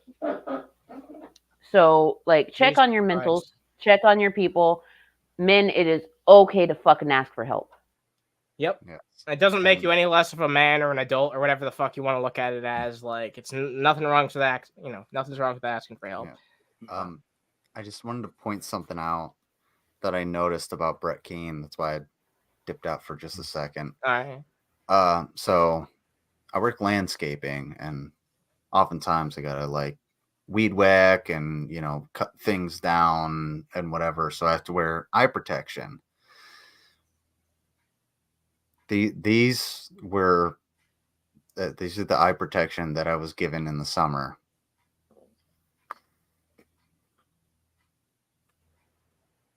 Yeah.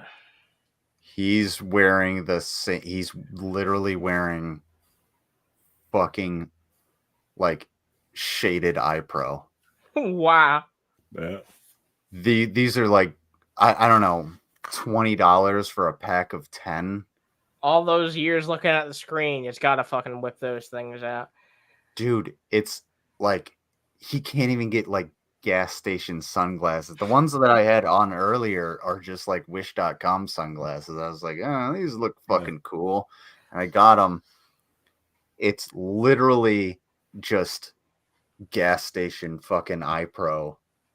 These won't protect you against shit other than grass hitting them. And I just noticed that. I was like, holy fucking shit. Me and Brett Keane have the same sunglasses. I noticed those cheap ass sunglasses. Wait, you think this is just him talking on a loop? Like what, this animation over here? I'll keep an eye on it. Like, we'll take a look. Also, I'm sorry I got that song stuck in your head, but it's a good song to have stuck in your head. Blue. I Eiffel believe 65. I can die. What? Oh, Jesus Christ. Your whole fucking life is really really song. public. You won't be able to go anywhere without people saying, "Oh, look, there's that loser. There's that fucking dum-dum that she was talking about." Hey, I speaking think of It is. sunglasses and That's just a. Teddy Rubbskin. That's Teddy just a Rubbskin. fucking loop. That's just a fucking loop of Brett talking. Watch his eyebrow. Okay, all right. Well, we'll take a look. What's up? He's just voiceover and a fucking loop of him sitting there with that little fucking mic thing in front even of worse for someone who's not a celebrity, because nobody gives a shit what you think when you're not a celebrity. No one gives a shit if you're not famous. And most people. No, wait. Oh my god! Yeah, I saw it like jolt. That's not a smooth animation. Let's take a look at that. Couple of jump cuts in there. Yeah. I think it's even worse for someone who's not a celebrity, because nobody gives a shit what you think when you're not a celebrity. No one gives a shit if you're not famous. And most people. Dude, that is such a find. Oh my god. My god, dude. Jesus Christ. I noticed something a while back. I thought it was just like he had cut it, but no.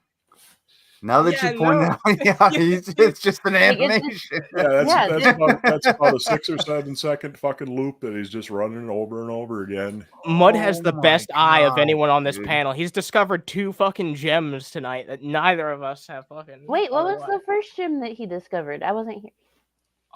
J-Dubs photoshopped himself into a portrait of the that's right. Imperial family. Yeah. I was there for that. Okay. What's up, Teddy? Hope you're doing well tonight, dude. Nice to see you around here. It's the originator of sunglasses indoors. Yeah, like fucking Teddy and his shit. By the way, if you have not seen the Teddy Rubbskin porn, 10 out of 10. Recommend. Are you talking about Low Blow?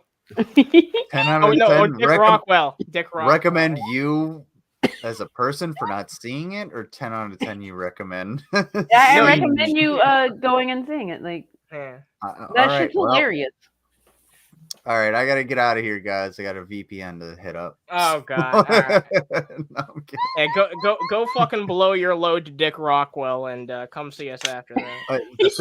Says the guy that it talked about Vaughn's wiener for the first 20 minutes. Vaughn talked about his wiener. Like I talked about Vaughn talking about his wiener. I was not like, oh yeah, I give my full endorsement to Vaughn's wiener. It's like somebody clip that. Dude, I can't stand Vaughn's wiener. I'm not actually leaving, guys. Everyone's just like, bye. Everyone's like, Theo, damn, I guess you're not welcome on the panel. Shit, dog. Oh, man. Wiener endorser. Yeah, I'm a wiener endorser. What of it? Come on. Like, just not Vaughn's wiener. Look. As long as you don't, as long as we don't find your phone and there's just pictures of Vaughn's big red one.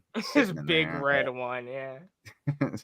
It's more of a subpar red one. By the way, did you notice that, like, when J-Dubs was talking about the thing is, like, a positive about Vaughn, he brought up his big cock, allegedly? So I've things out. I have unfortunately seen it. By the way, no. By the way, is that why the FBI came to you? By the way, Adam Everywhere. If Adam Everywhere sees this, fuck you, fuck your shit. How dare you? Because I have seen Vaughn's, I have seen Cyrax's, I have seen Jared Genesis's dick. All because of this one person? All because of Adam Everywhere. Adam, he is everywhere. And he's evil. I guess in people's pants too. All right, let's continue. It's because of Adam that I too have seen Cyrax beating his dick like he was mad at it. Yeah. Damn. Well, all right. I hope I don't encounter this person. So I'm just gonna go like gouge out my eyes. Yeah. Go. Yeah. Just in case. Yeah, I'm gonna go gouge out my mind eye. All those things too. Although I can I'm not take. the only one. You've seen all those dicks? Damn, Jesus. Yeah, although I can take solace in the fact that Mango sent me a picture of her butt. Yeah. Wow. Yes, I did. Damn, that's better than Von Helton's wiener. It's a good antidote for that sort of thing. Yeah, it's a nice butt. Yeah, I thought that picture of fucking Von Helton's wiener was not even like confirmed to be Von. Von denies it, but it's probably about 90% likely. Wait a minute. Teddy, you see Nikocado Avocado's dick too? God damn. Yeah. Wow. Jesus. Yeah, and he's got an OnlyFans. I didn't realize he had the upper body strength still to, What the fuck? Teddy just said that King Cobra has a nice penis. Jesus. He does. He does. What? Haven't you ever seen Colb's wearing his green cocksock underwear? All right, Yeah. No, I haven't. Look, honestly, these are not things. I can speak on this as a woman that happens to be on the internet. You see a lot of dick. All right, Underhaven's canceled. not even tonight, just forever. You see I'm surprised we're still live. A woman on the internet, and most of the time it's unsolicited, and it's not even the person's own penis that you see. Adam Everywhere sending everyone dick all the time for no fucking reason of the cows. So we got 5 minutes through that Brett Keane video. I'm safe to call it there. That's 5 more minutes than TJ Kirk's gonna give you these days, buddy. So enjoy that. Honestly, that's 5 more minutes than I could have. We survived it though, didn't we? Well, to be fair, 2.5 minutes of that was the intro. So yeah, but we still riffed on him and made fun of him though. So we got some use out of it. So a lolcow that I used to talk about on this channel has actually decided to become a VTuber, and I want to talk about it. Oh. Yeah, it's not Brett Keane or Von Helton, as you can tell. It's not Dave. No.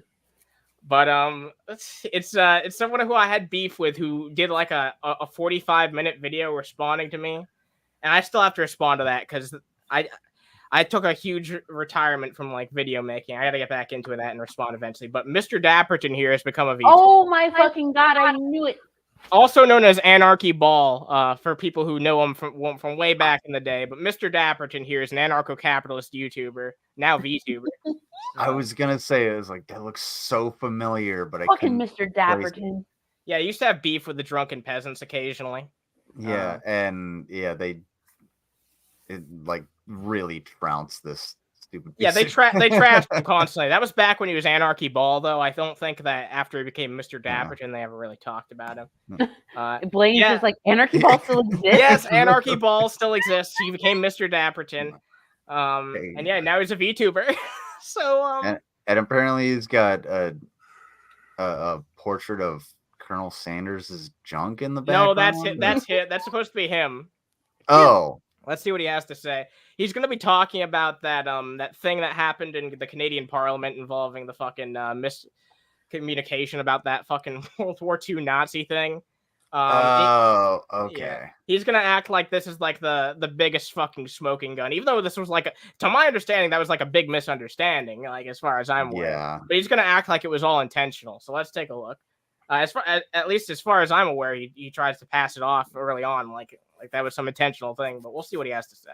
Oh, it is I, Mr. Dapperton, and let me ask you a question. The question. Oh my god! What? This is like Dave starting a fucking stream. Like, oh yeah, we got a really good show. Like, so can I just what? Instant death now? No, we gotta listen to this shit. We gotta listen to this fucking cartoon talk about anarcho-capitalism. It does still look like that's a Colonel Sanders junk in the background. Like, I know. Yeah. No, that's Mr. Dapperton. This show just keeps going back to Dick for some reason. This is Mr. Dapperton's mansion. It's the only one he can afford, a virtual one. Oh. What's up? It's Deathstroke with a top hat, kinda. Yeah, kinda. Looks like he has the build of an anarcho-capitalist. Yeah. This is not a very flattering model, I have to say. Would you ever, as a right-winger, honor and salute and do a standing ovation, not one, but two, for a member of the SS, you know, a Nazi? Would you ever? Yeah, I'm pretty sure that right-wingers did that in Nazi Germany. Yeah. Oh, would you ever? Would you ever? What happened before? Would I ever, as a VTuber or YouTuber or, you know, personality, speak into my microphone and talk with such bad audio quality like he this? didn't even try. Like, this was clearly his first fucking draft and his first time recording these lines, and he didn't give it another try afterwards. Like, the delivery on that first line that he said is... Let's just take a look at it one more time. It's just why fucking is he deep-throating the mic? Exactly, yeah. You can hear that in the first line that he does. Listen. Mr. Dapperton, and let me ask you a question. Let me ask you a question. So it rhymes with Dapperton. Why Dapperton question? You know, it's a hook, man. You gotta hook. Oh yeah, it's terrible. Orange rhymes with door hinge. Yeah, it's that type of force. You're not, dude. He's really not fucking clever enough to do this type of fucking wordplay. It's not even wordplay at this point. Because the right wingers aren't Nazis for the most part. Nazi literally means for the most part. Yeah, it's a social. Yeah, they're about to bring up. He's about to bring up that point. The National Socialist, which is a left winger.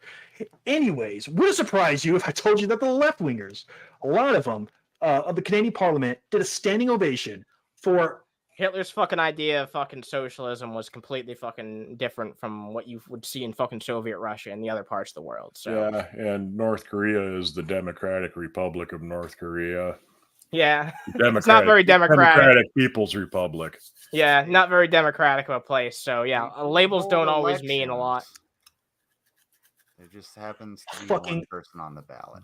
There's a reason why people refer to it as the Nazi Party, even though the official name was the National Socialist Party. It's too, people like you are too fucking stupid to understand the fucking nuance of the term and its origins. So of course you fucking get all tripped up over it. It's easier to just call them Nazis because of dumbasses like you. Yeah. Nazi, a member of the SS.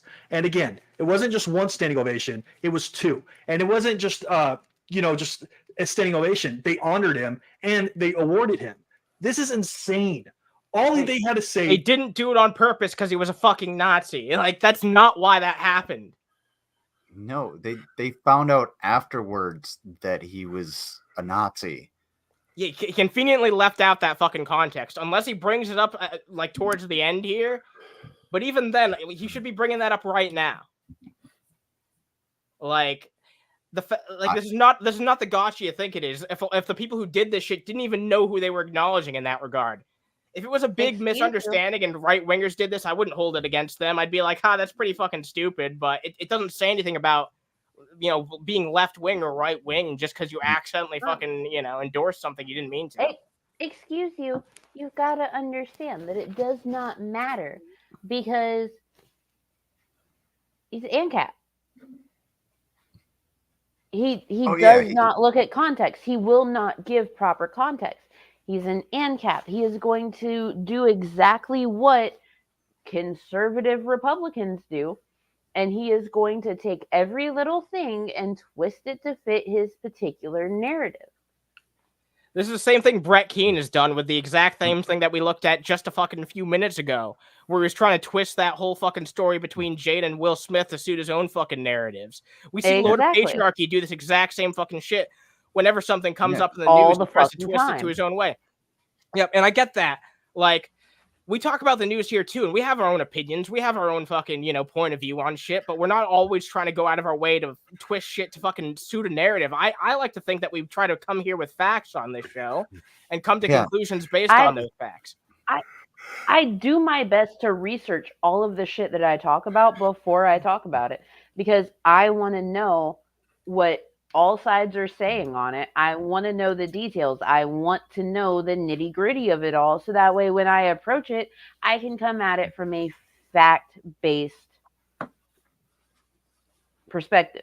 Like, exactly. I put pride into looking into shit that I put on the show. I don't just slap things right on here.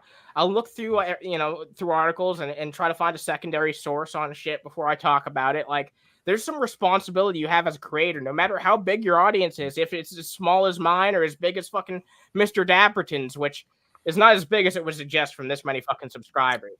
But yeah, I've had fucking commentary videos do better than this. But yeah, 106K. Go ahead. Go ahead. Sorry. No, I was just gonna say 106K subs with 594 fucking views on a video. That's some Dave numbers. You hit a certain point several years ago, and now you're just trying to. You don't understand the YouTube game, nor do you understand like what society is going through at this point. There's a chance that my fucking video responding to Mr. Dapperton could get an equivocal fucking amount of views to him whenever I get around to doing that shit. And that's a difference of like, he literally has 106 times as many subscribers as me. And he's beefed with me on multiple occasions. He's responded to me like at least once or twice. So yeah, clearly not many people are willing to engage in conversation or dialogue with Mr. Dapperton if he's willing to fucking talk to me. To do all this was he's fighting. He long time ago he fought the Russians, and everybody just lost their mind and started applauding him, forgetting that who fought the Russians in World War II. Oh yeah, the Nazis.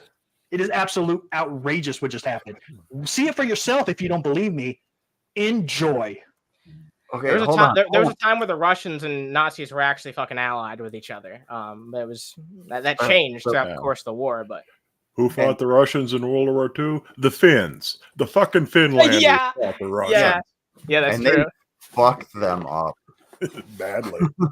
Yeah, look into the Winter War. Yeah, the Finns actually destroyed. Handed them their ass, yeah. And what happened to... And it's not the Russians. It was the Soviet Union. Yeah. And it was a completely different government that was actually fighting against the Nazis because... The Soviet Union during World War II were just like, hey, we have to protect the homeland, and we're going to go against the Nazis. And they tepidly allied with what we would consider the Allies in World War II. In order to actually like move into Germany and what would be like the Reich and go against the Wehrmacht and actually take them over. And what happened was the Allies backed off and were like, hey, we're going to let the Russians go in and actually take Berlin. Yeah, that's why I had the East-West divide of Germany eventually. Yeah, exactly. We had the East-West divide of Germany because we had the Iron Curtain, we had the Berlin Wall because we still had ideological differences. And then when the Soviet Union collapsed, the Berlin Wall came down. And now, even to this day, you can actually see, like from space, if you look on satellite images, you can see the Berlin Wall where East and West Germany are divided because they use different types of lamps in different parts of the country. So you'll have more white light on the Allied side and more yellow light and sodium lamps on the east side. Interesting. So we got Widow's son here, man. And what's up, Dynacat? Hope you're doing Mr. Widowson, Mr. Dynacat, Mr. Dynacat, because I always fucking get that shit wrong. Yeah, you do. Yeah, I do. Dynacatamans. Yeah, Dynacat. The Soviets did eventually overwhelm the Finns in the Winter War, but in the continuation war, the sequel, the Finns pushed the Soviets out of Finland. Yeah. Berlin Wall came down before the show. That was very close, though. It was like a couple years apart, if anything, right? It was the Soviet Union was on its downfall when the Berlin Wall collapsed, and basically the Soviet Union. But during World War II, we're talking like the 1940s, the Soviet Union, they were under Joseph Stalin. So when they had, like if you were captured, you were sent to a gulag. Like you weren't considered, like a full Russian citizen, and you got your rights stripped of you. You could have been shot and all of these things. Like you either died in battle or you went to a gulag. That's basically what happened. It was fucking rough. It was just like, hey, either I'm gonna fucking get shot in the fucking chest fighting the Germans, or I'm gonna get shot in the back of the head, after a summary trial of, so did you surrender? Yeah, that's it. You can even look into that, into the. It was crazy times, man. I think it was General Zhukov that said it takes a hell of a brave man to be a coward in the Soviet army. Oh, fuck yeah. That World War II took 15% of that country's entire population. That's fucking crazy. Yeah. It's absolutely ridiculous. And with that, people that died just in Stalingrad is that was the big one. Millions of people, and that entire city was basically like destroyed. And if you want to compare that to something, look at Fallujah. Fallujah was basically like leveled, and Fallujah is a fraction of the size of Stalingrad. And you had people that were just like regular citizens picking up rifles just to fight and keep the Germans back. It was horrible fighting. People were starving. They got to the point they were eating other people just so that they could keep the Germans back. What's the river that goes through? Yeah, I'd like to see fucking anarcho-capitalists ever accomplish that. Yeah, they're on the Volga there, I believe. Yeah, it was the Volga River. Like there were Soviet commanders saying, "Hey, we need to pull back across the Volga River. We need to pull back." And their the higher ups were like, "No, you stay there, and we're gonna fight this." Even though they had nobody there, they had nobody. They had barely any ammunition. They had no food, and Yeah, no, I feel you. It was crazy. But with that's way more historical information than Mr. Dapperton's brain could probably process. So when he inevitably checks this shit out, because just like Brett Keane, I think he looks up his name and checks out when people are talking about him. So he can also take that poppy off of his chest because, well, hey man, the symbolism of that doesn't even make sense for him to have on there. But maybe I'm mistaking. Isn't that like generally like a socialist fucking symbol? No, the poppy is for. I might be confusing with something else. I think it goes back to Flanders Fields in World War One. Oh, okay. So like the poppies were everywhere, and for like World War One survivors of like the conflict, you give a poppy, and okay. On Veterans Day, whenever you see like veterans outside of the or the veteran services outside of like grocery stores or whatever, and they give you a poppy, that's what it's supposed to symbolize is, the people that survived and your remembrance of the people that, gave their lives for that conflict. And to have that poppy on you, it means that, you understand what these folks went through, because they went through the literal worst shit ever, And you can just look up the Battle of Verdun, where 750,000 soldiers died in a couple months. You're talking about all this serious stuff, and fucking Yeah. Teddy's in the chat. Just Russians are always in a hurry. Always Russian. Always Russian. Jeez. All right. Yeah. Let's. Yeah. I'm just like, sorry. Man, I went off on a tangent. I apologize. Yeah. Those Teddy's are certainly just like, tangents. But I'm the glad you Great spoke War. peace. Teddy said, "Man, the Great War was okay." Like the original more than the sequel. Like, God Jesus damn Christ, it. Teddy. But you know, the Nazis are a memorable villain. I'll give this to Teddy. So when you go into the bathroom, right, you're a Russian. But when you get into the bathroom, European. Shut God up. damn it. Another dad joke from Lizard. Jesus Christ. All right, we're watching the rest. This is only 3 minutes. Jesus Christ. This is only 3 minutes. Fuck. We're watching the rest of this shit.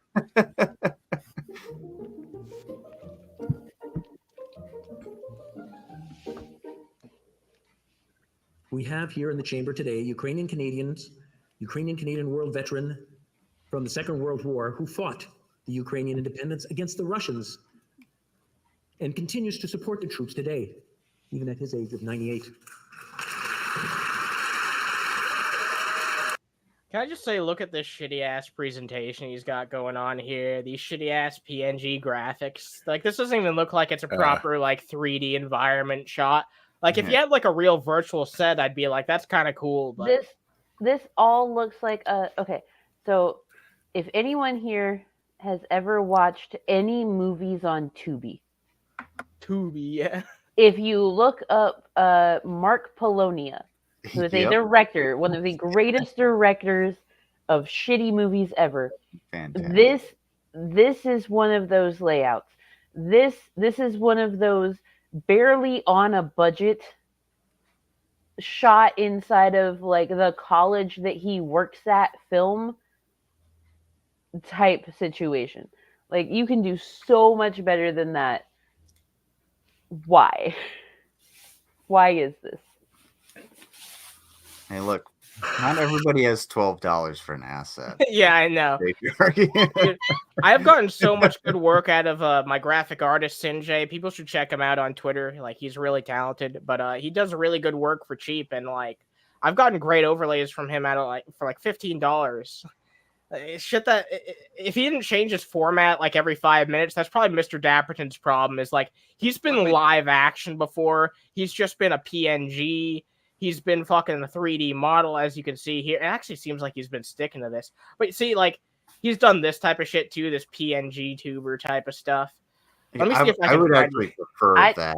Yeah, like I miss the PNG tuber version of Dapperton. Ooh. Oh, can you scroll up just a little bit? Just a little bit. Well, I'm looking for one thing in particular, but okay, yeah. No, I was just gonna say that one. I made ChatGPT based. That picture with the dude, if you have "We the People" tattooed on you, I immediately think that you're a bitch. Yeah. Fair. Seriously, like you are the soft, like water-headed. I suppose that's just like an anarcho-capitalist type of thing, because it's like a far right thing. Dudes that love guns, like, oh, we the people and all this shit, having those tattoos. I have 0 tattoos, and I've been to combat. I'm ready to fucking go at a moment's notice if need be. I would never get that shit. The first tattoo that I actually want to get, and I've decided on this, made the decision here live, folks. He's getting my name tattooed on his ass. Yup. Not even your name. It's just going to be Mudballs. I was actually going to get, his face tattooed on my ass, but like when you spread the cheeks, it smiles. All right, I know exactly what fucking Mr. Dapperton's gonna goddamn say though. He's gonna be like, "No, you dumbasses, that's part of the preamble of the United States." It's like, well, yeah, we know it's part of the fucking preamble of the United States Constitution. What else does it say? Yeah, there's a lot more fucking to it than that. But you know what? People always focus on like the one line of the Constitution or like the Bill of Rights or like any of the fucking amendments. People always focus on the one fucking pet issue they have, and that's the only reason why they care about the Constitution. I guarantee you that there's fucking ways in which this guy does not support fucking constitutional fucking rights. The last time that I saw someone with a "We the People" tattoo was actually the other morning when I went downstairs to grab breakfast. Because this dude with a "We the People" tattoo, wearing a bright fucking neon green hoodie that had a Confederate flag on it, that was branded "For Rednecks by Rednecks," like tried to hit on me, and I was like, no. Ew. No. I can't find Not even the hitting on you, but just ew. I can't find the fucking live action Mr. Dapperton thing. Maybe he took it down because, like, I know Swegta on this podcast really went in on Mr. Dapperton. So, like, maybe he took down that fucking... I don't know. I can't find this fucking worth of shit. But yeah, there was this live action thing that he was doing. What is this shit? This is all just, like, memes and stuff? Yeah, it's just... Oh, there's me. Stock footage and memes. Underhaven from Underhaven is two-faced. Oh, by the way, I did find out that Matthew Perry, so apparently he had gone and was playing pickleball for like 2 hours, which if you've ever played pickleball, that shit gets intense sometimes. But he played pickleball for like 2 hours, went home, had his assistant run out to grab something while he relaxed in the jacuzzi, and apparently he had a heart attack while like chilling in his jacuzzi. I found him. I found live action Mr. Dapperton. I'm back. Never thought I'd say this, but I'm jealous of. Look at that. I found him. And can you just pause it right here real quick? All right, go ahead. One, I've had that flag on my shoulder while I've gone into combat. Two, that don't tread on me. I would I would be more than happy to get tattooed like all the way across my back. No step on Sneck. But you've got to get the sand snake. Oh yeah, the Arabian sand boa. Yeah, by the way, snake. Could you don't? It's way better. And fun fact, this dude is one of those guys, just like Von Helton, when drill sergeant comes up and starts yelling in their face, he doesn't know what the fuck to do. I don't think this guy's never been in the military. I don't think he's ever claimed to be either. That background right there, pretty sure that that's actually, I can look it up right now because I have the video from Shanny and Rev's November 2019 arrests. Yeah, I'm pretty sure that that's exactly what was on Rev's hoodie.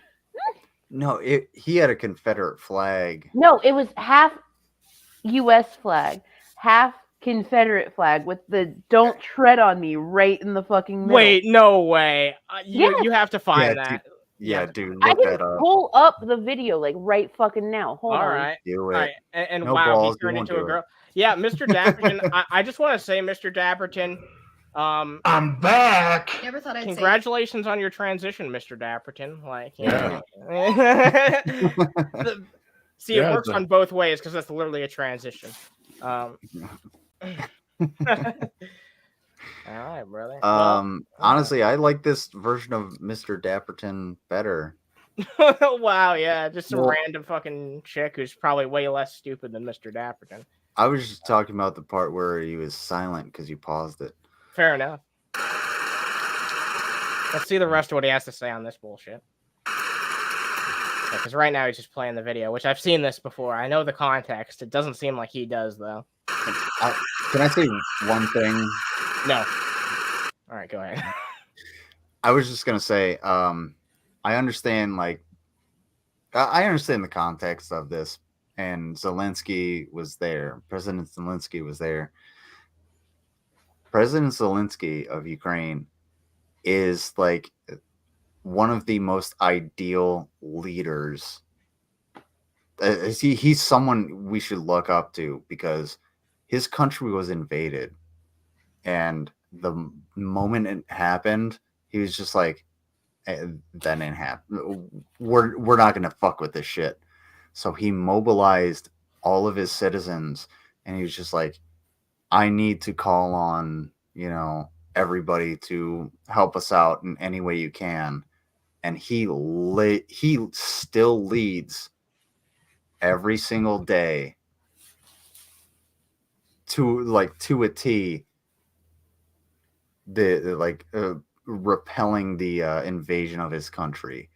That is nothing that any of these motherfuckers in this parliament or Mr. Dapperton could actually understand.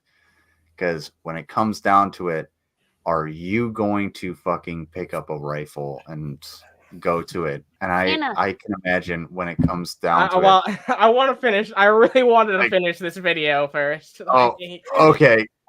No, I Otherwise, he's gonna say we didn't finish it. Anna, share my screen real quick. Oh my god! All Fucking right. told you. All it's right. half American flag, it's half Confederate flag, and it's got the "Don't tread on me" snake. Yeah, you're in the right. Goddamn fucking middle. Jesus Christ, I don't think that's very respectful to anyone involved in the war at all, honestly. I have this high-powered laser right here. I'm just going to go ahead and shine it straight in my eyeballs. Oh, God. Oh, thank goodness. Jason, do you know that those two flags represent differing opposing ideologies? I mean, Rev does. He's Revelation News. He knows what's going on. Revelation, yeah. Eddie, you're what? So that was Revelation News, aka Jason. I got the body cam footage from the 2019 arrest from November that no one had seen before, and he was wearing that when he punched a cop in the face, and Shani shook her arms at a cop. It was a whole thing. I have the police reports too. And when do we get to see them? Okay, so we saw the first round of. Well, okay, no. So the police report says that he punched the cop in the face with his right wrist. I have contacted the. Is that actually what it says? Yes, that's what the police report says. He punched the cop in the face with his right wrist. Yeah. It was an unarmed strike. Well, technically, it was mostly armed. Yeah, it was all armed. And it says that Shani shook her arm at the cop. She shook her arm at the Oh, man. When that harm slaps, it could be deafening. This is how riveting you are, Mr. Dapperton. We had to fucking go on literally 7 different tangents. All right. And right now we're stuck on the punching with the wrist. But to answer Mud's question, I did hear back from the Boulder County Sheriff's Office.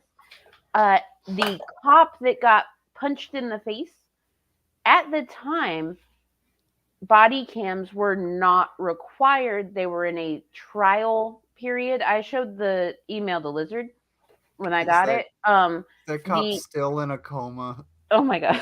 From laughing his ass off. The cop in question was not wearing a body cam, so there is no actual footage of him getting punched. However, space. There is footage from other cops that responded that had to get him in cuffs because apparently he was fighting the whole fucking time after Shani got put in cuffs, and I'm waiting on that footage. Oh, okay. Sorry. All right. Yeah. Look. No. I can say this just as a quick aside.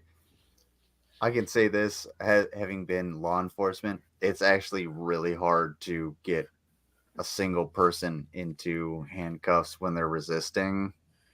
Like you have to have multiple people. It's just really difficult just because of like humans and physics and all that fun stuff. And they won't let you just billy club the fucker into the ground anymore. Oh, it's a lot easier when they're out cold. I'm waiting on another piece of footage because I did inquire about it. The footage of Shani in the backseat of the police car. There is backseat cam footage of her wailing like a wildebeest in the back of that cop car, and I'm waiting on that footage too. Oh God! It's gonna be fucking great. Yeah, we'll have to talk about that whenever that comes out. But, Okay, now, Mango, can you get footage of a wildebeest wailing and then splice the audio over Shani? Oh yeah, you should be able to find some Discovery Channel shit. All right. You know what? No more wrist punching goes down to discussion. the watering hole in the fucking crocodile. No more wrist punching discussion. No more fucking sucking Zelensky's 10-inch cock. All right, no more of this. Oh, Teddy. Whoa. All of us on panel also probably have seen both of their junk too. If you have not seen it yet, Sexy for Christ on Twitter. I've avoided it. I haven't. Why is it gray? I don't want to. Also, how did you know he had a 10-inch cock? Yeah, how did you know about that, Anna? What are you doing in your off time? What are you hiding from us? Why? How did I know? Because he acts What? Listen, am I wrong? He's trying to raise money. He's got an OnlyFans.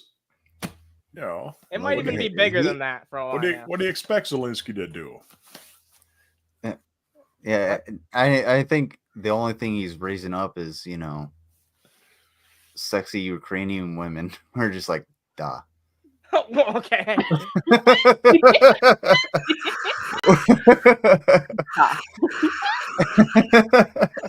Jesus Christ. It was really important that you show all the fucking clapping. Yeah. His name is Yaroslav. Well, we have to cover up all of the clapping from Zelensky's 10-inch clock. 10-inch clock. I'm done. Yeah. I give up. Yeah, all those cheeks that fucking Zelensky's clapping in the background. I almost said chapping. Imagine chapping your cheeks on fucking Zelensky's 10-inch cock. Yeah, chapping your cheeks, dude. They don't want that. Well, Anna be over here be like, Well, with the war on, there's a shortage of KY in Ukraine right now. Oh my God! All right. Oh, friendly reminder: if you hit my links and we get $50 more by the end of the night, Lizard will eat the dark web sardines in hot sauce. They are not sexually trafficked. No, and we'll talk more about Zelensky's cock too. Yeah. He's a Ukrainian hero, a Canadian hero, and we thank him for all his service. Thank you. Little did they know he was a freaking Nazi. By the way, what the fuck are we talking about? What did this idiot just say? No, I don't know. He hasn't said anything yet. Like, well, no. What he is upset about is the fact that everyone in this Canadian Parliament stood up and applauded the 98-year-old dude that, you know, fought for Ukraine against the Russians back in the day and still supports Ukrainians today. And Mr. Dapperton's like, well, little did you know he was in World War II and was a Nazi. And it's just like, yeah, he leaves out the information that the people here didn't know about that shit and later found out afterwards as well. Yeah, like, because there was an entire thing where they were just like, hey, by the way, this dude that we all like stood up and applauded, we did not know that there was an issue. We did not know that he had done these things. We were not aware of the war crimes that he committed during World War II. And it's just like, okay, bet, like, that shit happens, especially because, like, a whole bunch of shit was lost during World War II. How are you supposed to know every single fucking detail? Yeah, shit slips under the all the time. All you can do is judge people for how they reacted after the fact.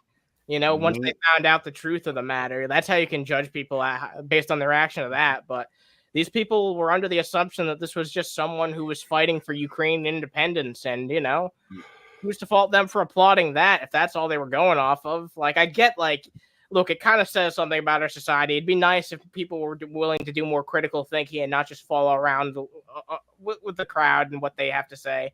I get that if that's the point, but like at the same time, these people are just most of them probably aren't even informed about this fucking shit. They were just showing up to their fucking job. You know, at the end of the day, that's probably what a lot of this shit is.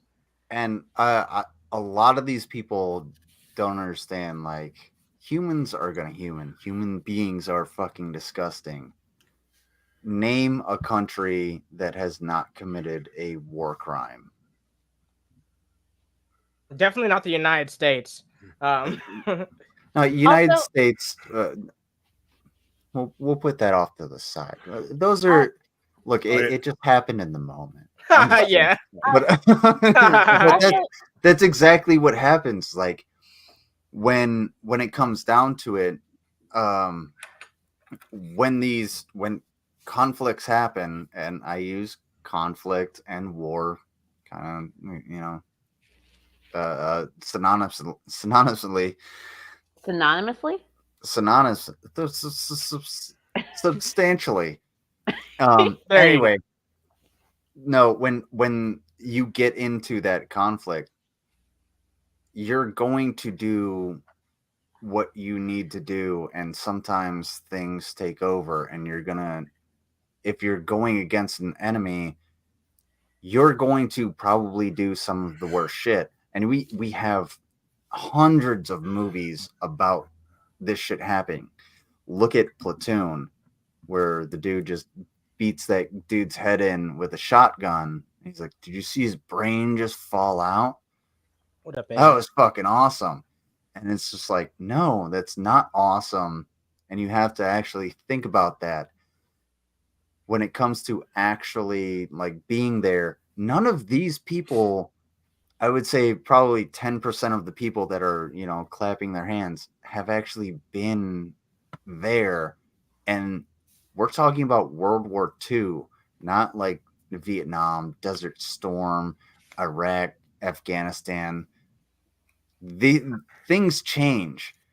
So they don't understand what he did, and I'm not defending a fucking Nazi by all means. All I'm saying is just that Dapperton doesn't seem to care about the context. He just sees it as an easy way to own the left. Yeah, also, I didn't know that he. Go ahead. How much do you want to bet that like half of those old people in the audience weren't even fucking paying attention? They just saw other people standing up and clapping around. Was like, oh yeah, yep, clap. Yeah, how many TikToks have you seen of people just start clapping when someone's asleep in class, and then all of a sudden they're just like, yep. That's the point I was trying to make. It's just like, yeah, people follow along for that type of shit, especially when it's like a lot of people, like I said, they probably didn't know it was gone. They were probably just showing up to the fucking job. Other people are clapping. Sure, I'll clap too. It's not like this was like everybody making a strong political statement. You know what I mean? And then they didn't even know the context of this, which Mr. Dapperton conveniently leaves out unless he brings it up here in the last 11 seconds, which why he probably won't. Yeah, doubt he will. But I didn't say he joined the fucking Holes Traders and Gay Stayers fucking Discord server over a year ago. Oh yeah, I remember when he jumped in because it was before the original THN got nuked. Oh yeah, and like he showed up, and I was like, "Is that actually Mr. fucking Dapperton?" Yeah. And yeah, it fucking was. Like he had his shit linked, and he was very much like unwelcome. People were just like, why the fuck are you here? I have not joined the new THN just because, like, last time when it got nuked, you know, everyone that was in it got the fucking message from Discord, like, hey, by the way, this community was involved in these things. If you're I ain't risking my account is what it boils down to. Yeah. I'm not going to risk my Discord account. I'm not going to risk, like, one of those small connections that I have with people outside of, you know, the space that I'm currently in. I feel you. I'm the same way. Friends and shit. Like, I value my account too much at this point. I've had it for like almost a decade. Yeah. So. I think nobody important actually hit the nail on the head really well. Welcome to politics. No one pays attention. They just go with their leader. Exactly, yeah. That's And if fair. that was Mr. Dapperton's point, Like- I'd understand, but he doesn't give a shit. He's just Yeah. playing fucking party politics as always. You're right wing, Yeah. I'm left wing, I'm right, you're wrong. You know, that's how he looks at it. And you know what, Yeah, Mr. Dapperton? I've noticed that you've actually started to reach out and like go on live streams and shit, and occasionally, at least from what I've seen, you had a conversation with one. So it's time that you fucking come on Underhaven. Don't just respond to this shit in a video. Actually come here on Underhaven, have a conversation with me. It can be just you and me. Literally, we can have a conversation, just you and me. I'll talk to you about your ideology, or we can talk about whatever the fuck you want. You can ask me about my fucking political views. We can talk about anarcho-capitalism, because I think it's fucking bullshit, but I doubt you can change my mind. But I'll listen to you with an open mind. Explain your fucking, ideas to me, and we can have a discussion about it. So come here on Underhaven. If you want a neutral third party like Mr. Dapperton, I don't really follow your shit. Like, I'll come sit in and make sure that you two don't go at each other's throats if you need, like, a neutral person. It's fine. Yeah, Like, we can work something out here. If whatever makes you comfortable. But you should definitely come on here, because I know that you're going to see this shit. And, I feel like there's been some beef going on. I feel like there was, like, the start of, like, a beef going on before I took a break from making content. So I'd like to do nothing. I don't want to start even beef, honestly. I just want to do what I've done with Dave recently, and you can take a look at some of my my conversations with that guy, Lord of Patriarchy, if you want an example. That I'm willing to have a conversation with people who think very different from me, and I have it be civil. But don't come talk to me. I'll put you in your place. Yeah, maybe not talk to really. Don't yeah, talk to me. maybe not talk to Lizard, but yeah. Yeah, I was just going to say something here. Unless I'm mistaken, the Canadian Parliament follows the British tradition of having the different parties on opposite sides of the room with the table down the middle. So, yeah, both sides are standing there clapping. Yeah, so this is... Oh, wow. Okay, that's a good point, actually. Because, yeah, he's just trying to make this out like, oh, yeah, you damn left-wingers, but... Like there's apparently fucking, if that's accurate, then there's fucking conservatives in this very fucking shot standing up and clapping too. So I think so. Yeah, nobody important says they do. Yes. Yeah. Well, Mr. Dapperton would probably not consider Canadian conservatives to be true right wingers. No, they're just commies by another name. Yeah. Canadian conservatives are more like our left liberals. Apparently nobody important brought that up early. Yeah, that's a good observation to both of you. It's like, this is clearly something that just everybody present was going along with, because they didn't know any better, and you left that out. So let's see what he says in the last 10 seconds.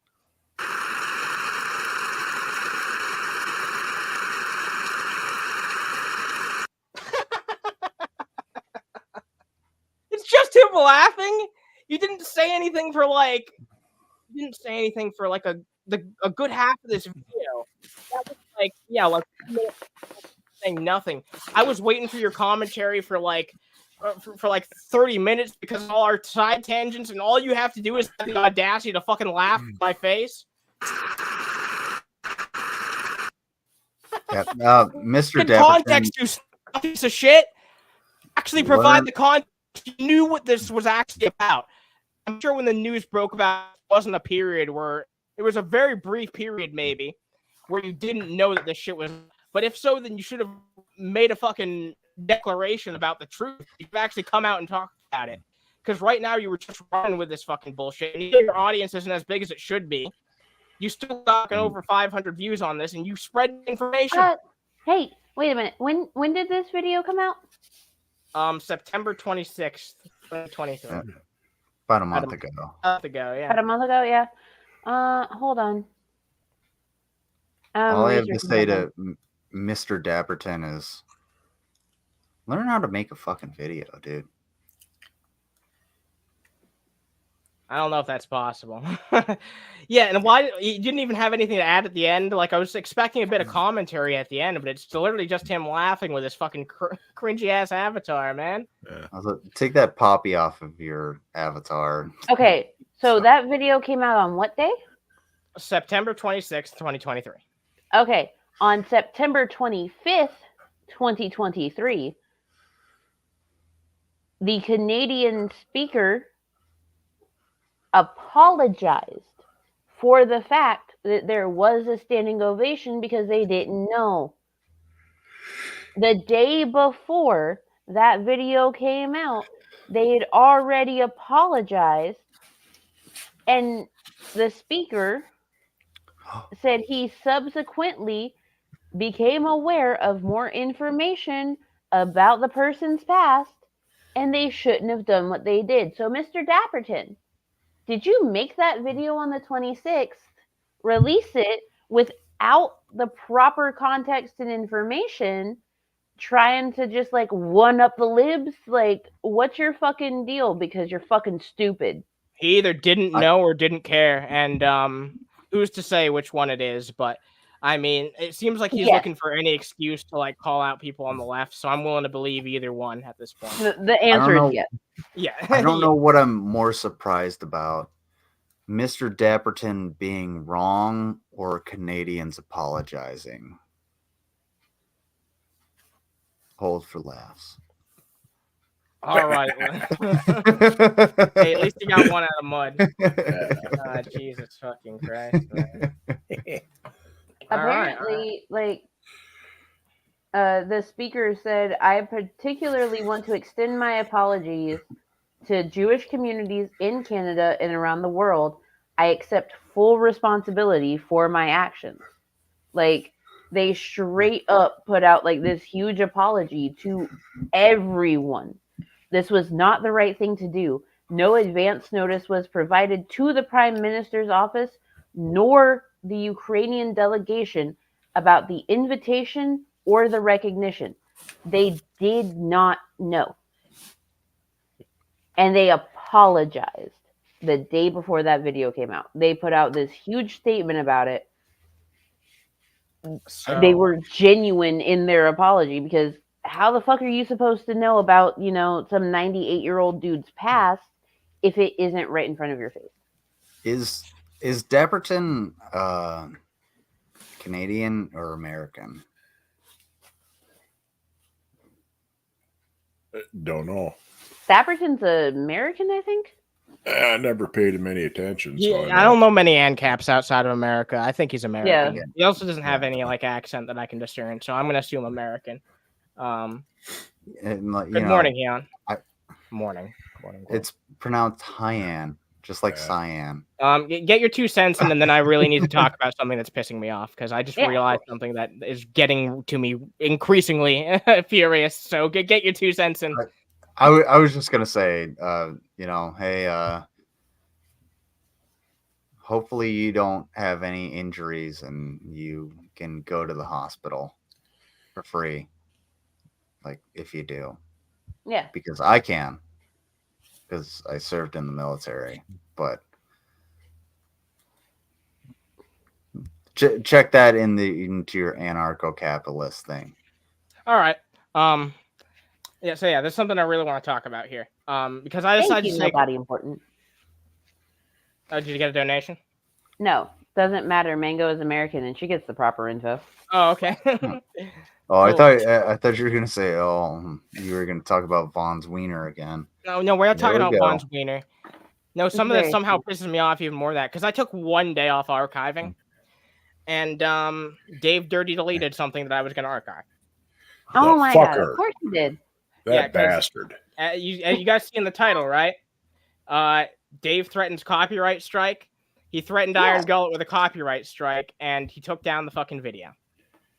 Well, here's the thing, though.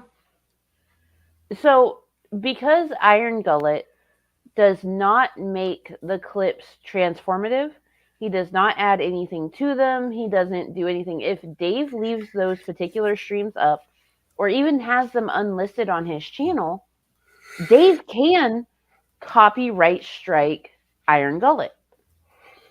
That's something that people don't seem to understand. The Fair Use Act, if you're doing something for educational purposes or scientific purposes, things that will inform the masses of particular things, you have to meet a certain criteria on YouTube for it to not get pulled down. If you upload these things unedited, no commentary over it, no transformative thing that falls under the Fair Use Act, you can and will get copyright striked. It's not an abuse of the system. It just is what it is. All right, but here's the issue with that. It's because Dave claims to have these like standards where he said that he would never do that under any circumstances ever. And for the most part, he's held to those standards. But he ended up issuing copyright strikes to fucking Jake. Not Iron Gullet. He threatened to do it to Iron Gullet, but I believe he sent copyright strikes to Jake once, and that was transformative content. So Dave has caved and breached. Like you could say, well, yeah, sure. In Iron Gullet's case, he uploads those clips mostly unaltered. Yep. So there's a case to be made about that. But when it comes to fucking Jake got flagged by Dave literally just because he got pissed off. And there's a whole story behind it, and I talked to Dave about that live. Apparently fucking Sarah was egging him on in the chat while he was drunk, and I don't support that. If that was actually what's being done, that's pretty fucked up. If Sarah shouldn't take advantage of Dave being drunk to try and get him to do something fucking stupid. Unless you're just like talking to him about politics, that's one thing. To be fair, though, to be foul, when Jake was having the debate with President Sunday, he got trounced. Afterward, yeah, Jake got fucking trounced real fucking hard because it pretty bad. Unfortunately for fucking Jake, guess what? It was not a semantics issue. It was a you said the wrong fucking thing issue. Yes, there are natives that are Christian. So making the statement that there are no natives that are Christian is fucking false. But I digress. Sarah has this habit of going into comment sections and like doing her best to fight Jake's battles. And dude, you already got him. Like you live with him, you're fucking him, you're doing what the fuck ever. Like take the L. Just accept the fact that he was fucking wrong in his statement. Yeah, I don't think that you need to take any a personal attack or like criticism of your partner as a personal attack on you, or at least you shouldn't. I don't think that's a healthy way to look at life, honestly. Like you're individuals, you should still, act like that. You don't have to defend everything that someone does just because you love them. Yeah, right? No, like before we shit on Dave, I do have one more thing to say that I've said beforehand. Dave has never doxed anybody. He's never done anything like that. So if you're gonna dox Dave, doxing is wrong. Yeah. Giving out his personal information is wrong. Don't call him on his fucking phone number. It's not the right thing to do. What? Our audience is not this retarded, so like I get it. Straight up, don't do it. But I just wanted to reiterate it. It's something simply because there's always that one. Yeah. It's the 0.1%. Like, because something that you got to remember is like people say, "Oh, my chat would never do this all the time," but there was that moment when G-Man was over with Shani and Rev when they first got the PA, and CPS showed up at the door because they got reported for the road trip video, and people were in the comments of that live stream going, "This is the address, report them to CPS," and those people are people that are in other people's chats who are like, "My chat would never do that." Well, yeah, they fucking do. Yeah. Like, you have to be mindful of those things. Please, for fuck's sake, do not waste the time of emergency services. Do not waste the time of emergency services, regardless of if you think something's really bad, like Shani and Rev, fine, call it in, go on the non-emergency line. But for fuck's sake, do not frivolously call emergency services. there's somebody that can be helped. Yeah, exactly. And at any given time. If somebody you're pissed off at is going to have, the police called to their house, that means that somebody that can be helped is not going to be helped. Please do not do that. Actually do the due diligence like Mango does and find out what is going on and make sure you have all of the information. Write it the fuck down if you need to, and then call. It takes time to not just call 911, because holy shit, our emergency services just stretch so goddamn thin that they don't need to have that. Sorry, it's something that really gets on my nerves. I've disassociated from certain people because I've noticed that sloppiness when it just comes to, they have no regard to, like, all they see is fucking blood, when they see like certain people on the internet, you know what I mean? It's like they're completely unwilling to like forego any decency in order to just fuck with people. Where it's like you have to have a standard. You have to be better than fucking Von Helton's the world out there. You can't sink yourself lower to their level and justify it by, oh, look how terrible this person is. I know he's one of the biggest scumbags in the world, but like you know what I mean. I don't care if it's Shanny, Rev, or any of these goddamn people. You need to have a fucking standard and hold yourself to that standard. Yeah. If so, then what makes you any different from turning into them? Exactly. One of my biggest things that I point out all the time is that if you're posting like on Twitter, let's say, about cows, and you decide to call them artards, you decide to poke and prod at, the state of their kids when you don't fucking know them, and you're just like, oh, they have autism, so you must have like bad sperm. Like, you are just as bad as the fucking cows. Yeah, don't bring up the fucking just as fucking bad as them. Yeah, your kids are. They're not in the purview. Here, the 4 people you see on screen. Ew, gross. Oh, Roseanne. Oh, I sent this. The 4 people you see on the side panel. Oh God, Roseanne. But, like, I'm just gonna say, like, don't. Jesus Christ, get this thing off screen. I forgot what I was talking about. Oh my God. My eyes. Yeah, I know. My legs. My legs. All right. Well, this is a very short clip. It's only like 16 seconds long. I just want to talk about it real fast. This is from Triggered, a podcast with Donald Trump Jr. Yeah, I Roseanne said Bars, this. I guess. I'm so glad he used it. And I can guarantee you, your retirement savings will be safe with Gold Coal at donjuniorgold.com. Oh yeah, no doubt a scam. Yeah, guys, don't check this out. It's a scam. Buy gold, folks. We've given the audience enough helpful tips. I'm not going to pretend that they're stupid enough to believe that. Oh my God. I don't think anything is going to wake up the Jews and the blacks who vote Democrat. They're so severely mind controlled that they don't see that they're voting for their own demise. I don't think they can get it. I don't think anything. Aren't the Jews supposed to be running the world though? They have a space laser. Look, she thinks that though, right? So like, listen. There's another clip that should be in that Twitter thread.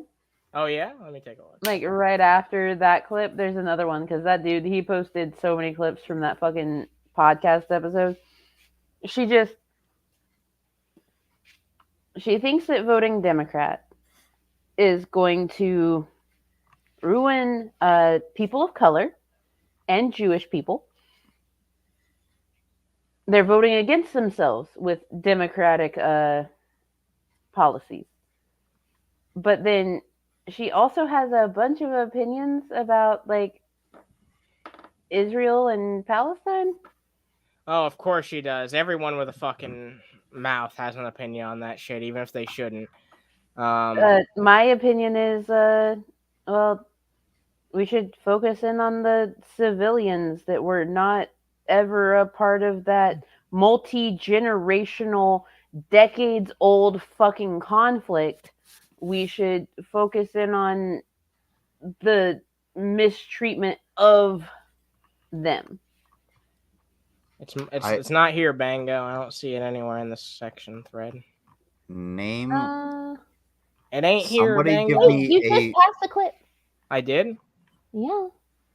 Oh, here? No, down. Oh. I thought it was I wanted to see that star shit Down. too. That's not a clip. This is an image. That's a flipping image, man. Online. Right. Roll back up. So all right.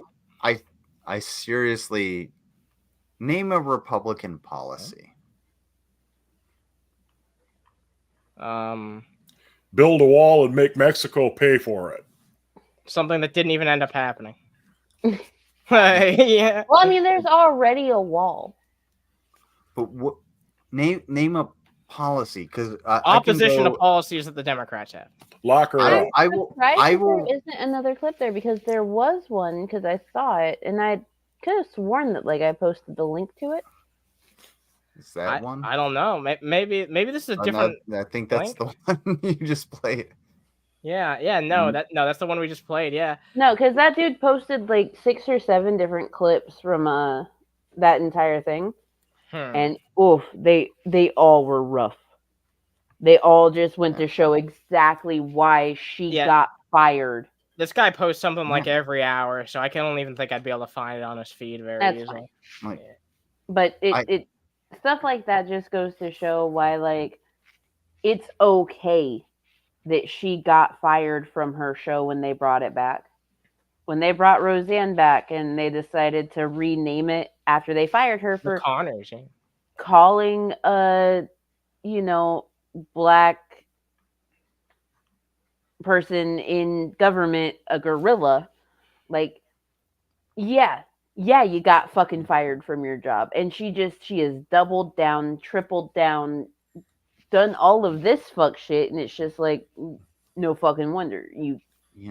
Never mind the fact that George W. Bush was the most chimpanzee-looking president we've funny you bring up George W. Bush, because recently we're going to talk about 9/11.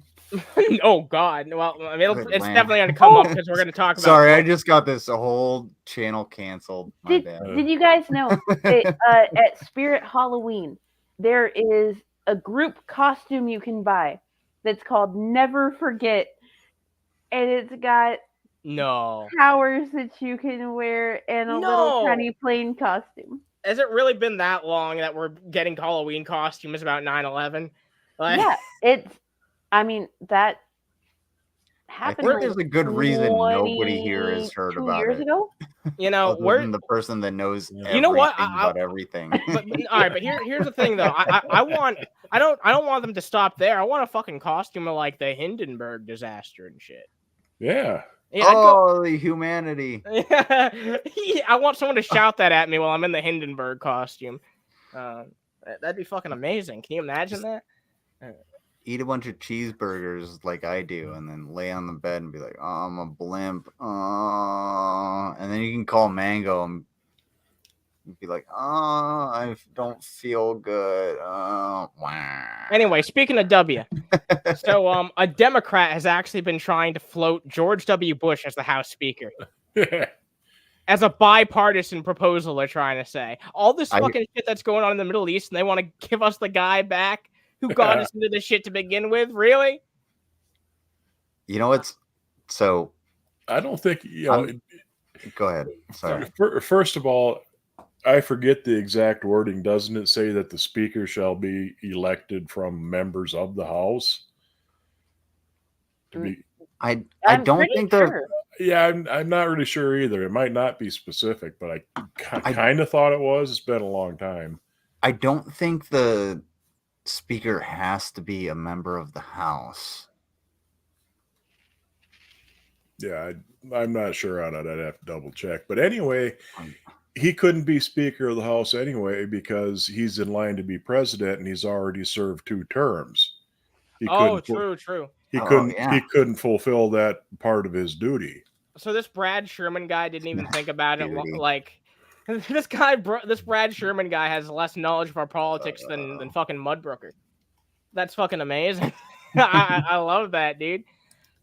Dude, and that's the thing. They're trying to like push Bush as like this dude who would get Democratic support. Democrats fucking hated Bush. And the only reason fucking people are starting to get sweet on Bush now is because he called out fucking Trump, and so many Republicans do that. Bush was not a good president. Just because you don't like Trump, don't let yourself retcon the fact that Bush was a terrible president, arguably the worst in the past fucking 2 decades by far, in my opinion. My personal opinion, I think he's the worst in the past 2 decades. I know that's a really fucking competitive spot at this point. I think so. We wasted billions of dollars in Iraq and thousands of lives. And I watched my buddy die in Iraq because of Bush's policies, when we could have just literally gone to, I don't know, Pakistan, where we knew the guy was. Also, Saudi Arabia funded them. But then, hey, we just gave them billions of dollars in weapons. Whatevs. Just saying. You want to solve the problem in the Middle East? Become energy independent. Find something other than petroleum to base our economy on. And we don't have to give a fuck about the Middle East anymore. Okay, so good old-fashioned isolationism. That's what Trump did. He gave us energy independence, even though China is out doing us in energy independence. Yeah, it wasn't energy independence. We became a net energy exporter. And do you know how that happened? Because we were importing Canadian crude oil from the tar sands, refining it into gasoline, and selling it to Mexico. So it was the damn Mexicans. Knew it. Build the wall. I did find out in looking it up that you do not have to be a member of the House to be elected as Speaker.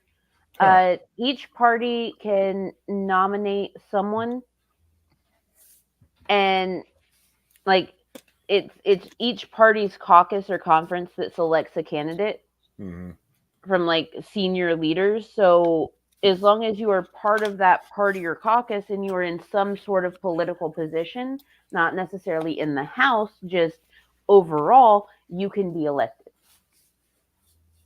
So basically all you have to do is be favorable and they can elect you. So they could elect me. Whoa! I just read something in this article that's like, whoa! Slow down. Yeah. No, I gotta elect another lizard person. We got nothing. He said one of those extreme Republicans might end up being the alternative. They're talking about this Sherman, Brad Sherman person who suggested Bush in the first place. What kind of fucking political age are we in where fucking George W. Bush is being postured as a moderate Republican by some fucking Democrats of all people? Not even Republicans doing that, but Democrats trying to be like, oh yeah, he's a moderate right-winger that we can actually work with. Fucking Bush? Really? This is a joke. Well, compared to Matt Gaetz, yeah, he is, but it's not that's the low bar, right? I think that the main difference between Matt Gaetz and George W. Bush is Bush, like, he loves books because he would read one book a day. Sometimes upside down.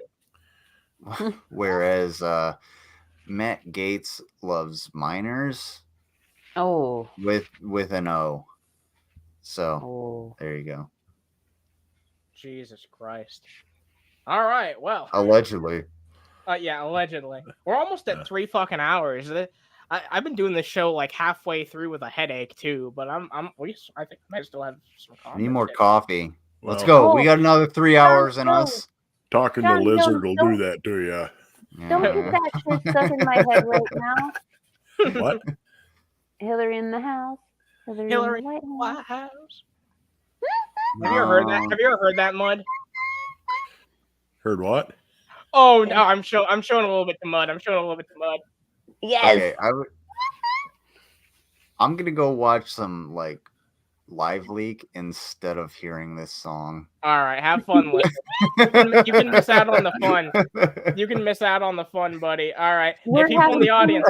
All right, put up your fucking lighters, everybody. Start swaying your hands around or whatever you guys do at fucking concerts, because you're in for a bang. Is this how humans wave their hands? Sorry, I'm a little off. Yeah, that's how Hillary fans wave their hands. Oh. I mean, have you seen Hillary look surprised at balloons? Like, yeah,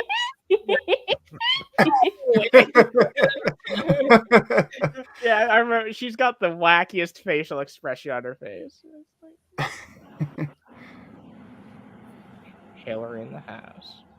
Hillary, Hillary, Hillary, Hillary, Hillary, for Hillary, Hillary, Hillary, for Hillary, she's for Hillary, Hillary. Average Hillary Clinton voter. Hillary. What? This looks like an episode of The Office. Yeah, I know, right? Man. But wait, it gets worse. Hillary, Hillary, Hillary, for Hillary, Hillary. Man, the UK office is weird. Vote for Hillary. She's for Hillary. Hillary. Vote for Hillary. Vote for Hillary. Hillary. Hillary. Hillary. Vote for Hillary. Hillary. Hillary. I'd lose my shit if I heard that on the street. I swear to God, like anytime I ever saw people like campaigning for Hillary, they weren't doing that.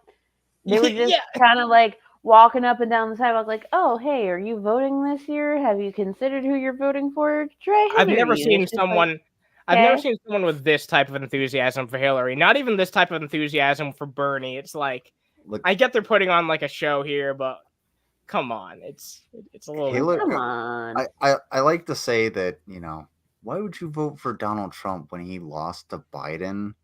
But at the same time, Hillary lost to Trump. Like Hillary was so bad that we were like, oh, let's give Donald Trump a chance. He lost to a ham sandwich, and then that ham sandwich lost to another ham sandwich. It's crazy. And he bungled an entire pandemic. Yeah. Oh, it's brutal. Get vaccinated, folks. Nothing's going on. There's got to be something we can do. I'm surprised you don't like Hillary, considering you're both lizard people. There's got to be a better way.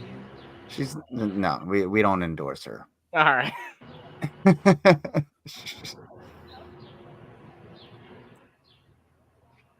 Right where it belongs.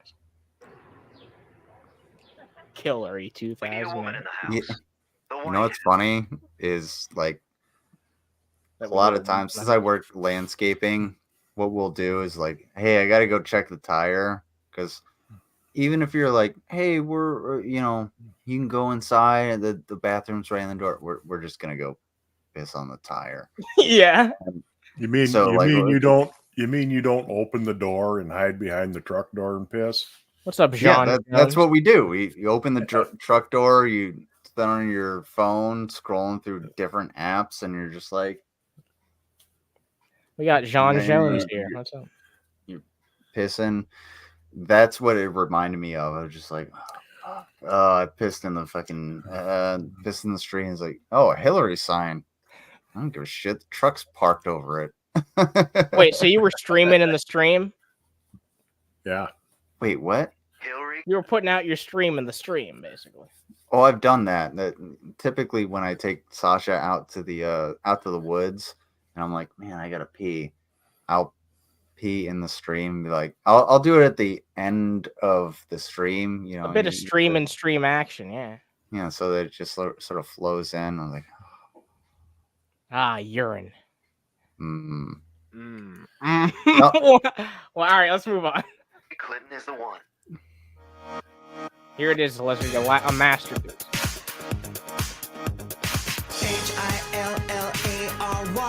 Hillary. Hillary. Hillary. Hillary. Hillary in the house. Hillary in the White House. Hillary in the house. Hillary in the White House. Hillary in the house. Hillary in the house. Hillary in the White House. We need a woman in the house, the White House. Hillary Clinton is the one. We need a woman in the House, the White House. Come and join us, everyone. We need a woman in the House, the White House. Her fight has just begun. Hillary in the House. Nope. Y'all get the gist. Nobody. That's nobody, about enough of that. Nobody there even looks excited to be there. I don't even know if it's facetious or not. Nobody wants to be there. Yes. She's thrilled. Can't you tell?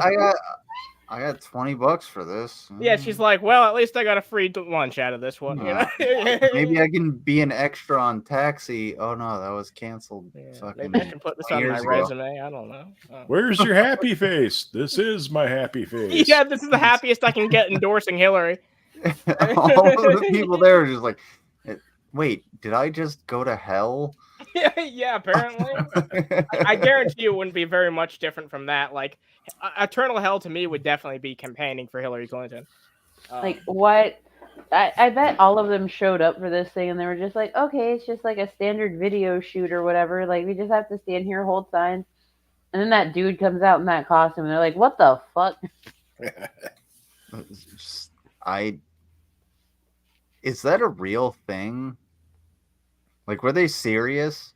No, that's not a parody. That's real. That's 100%. a real video.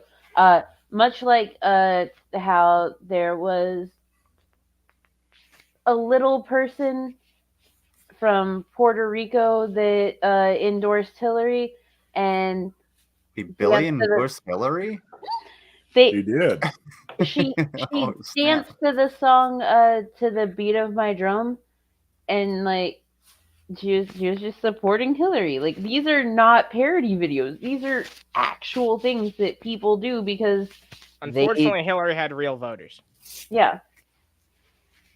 I would rather take my chances coming across the cartel moving through the desert while I'm on like a hike. All right, there's at least one more thing I want to cover before we wrap this up. Because as long as it has nothing to do with Hillary Clinton, that has nothing to do with has nothing to do with Hill Dog. Don't worry, nothing to do with Hill Dog. Hill Dog, Pokemon Go. How dare you disparage dogs like that? Support your local APL. Yes, not Hillary Clinton. All right, Lizardy. Lizardi. Yeah, Lizardi Clinton. All right, yeah. All right, well, okay. So there's something else I want to talk about because Twitter is testing out the idea of having a $1 annual subscription in 2 places. They're going to be testing it out in New Zealand and the Philippines. I want to get you guys' take on this because if they're testing this out in 2 countries, chances are if it works out on any level, they're going to try it out somewhere else at least. Well, so, what do you guys think? I would rather shit in my hands and clap. Then go ahead.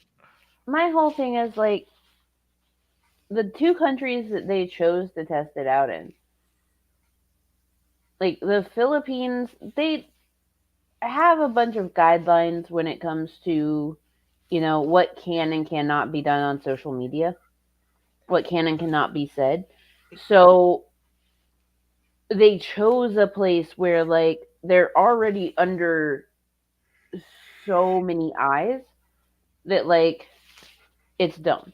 Easier to implement, I guess, in a place like that. It is easier to implement a fucking subscription service for something like that in the Philippines because, well, I mean, it's one of those countries where, you know, if your front blinds are open and you're walking around naked in your house, like you can get charged for that. You can get fined for that if someone reports you.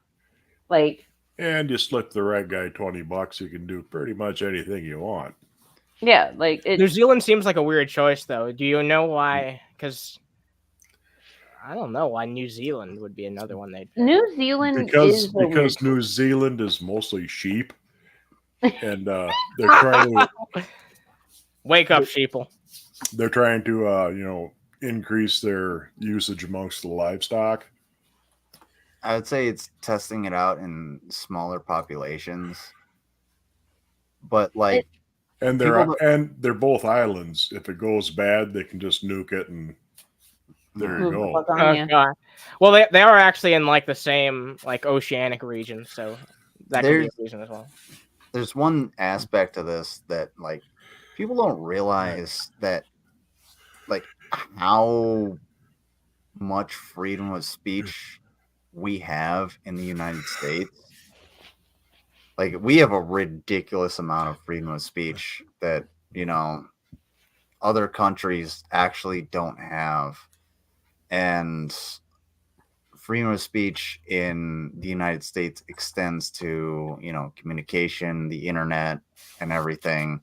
So we can like say whatever the fuck we want, and it's up to basically these corporations, these platforms to be like, no, you can't. We're not going to allow that. If we actually had like federally run soapbox like YouTube on, you know, that we could talk about, or we could talk whatever the fuck we want, it would be a shit show. But with these corporations running it, it doesn't really work in the way that we think it would when we go out into the streets. Like, you know, think about G-Man going out with his girl bike and into the streets and, you know, being shut down by the Israelites. Yeah, imagine if a company owned every street that you walked out and everything that you said while on that street, you were accountable to like their rules and regulations. Like Walmart doesn't want you to say that. Yeah, one thing that like when it comes to the freedom of speech thing is when people were getting really shitted over the fact that ByteSense is, you know, owned in part by China. Like people made this huge deal about, oh, well, TikTok's just trying to, you know, give all this stuff to the Chinese government. But the thing is, the version of TikTok that is available in China is actually so far fucking different from the version of TikTok that is available here and elsewhere, because here and elsewhere, it's actually run from a completely different fucking country. Yeah. It's not owned and run by the Chinese. Like it's. That's what the Chinese want you to think. Did you guys know that porn is actually banned in Korea, in South Korea? So like we used to actually, when VPNs were free, we would get a VPN so we could just be like, well, I got a few minutes to get rid of some frustration. That's what we would do. Yeah. But if you go to Korea and you're just like, oh, I'm just flying through, and you're like, you happen to be in a hotel, connect to the Wi-Fi, and you look up like something like Pornhub or something like that, it's gonna be banned. It'll give you a webpage. It's just like, no, you can't do that. And we have that freedom in the United States, and that's like the freedom that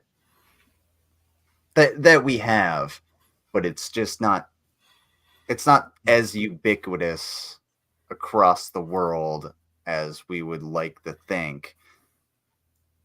I don't know. It's just when it comes to them testing these things out, like Twitter or X, they're testing these things out to try and, you know, gauge what the population would think about it, but they don't realize like cultural aspects. They don't realize what is actually who's going to be willing to be Americanized to their shit. Well, this administration for Twitter has like been constantly making blunder after blunder. So it's not a surprise that they're going to be out of touch with a lot of shit. And you know, as always, with almost every bad fucking decision they've made, and they talk about it right here. I actually want to bring this up real fast so we can take a look at this.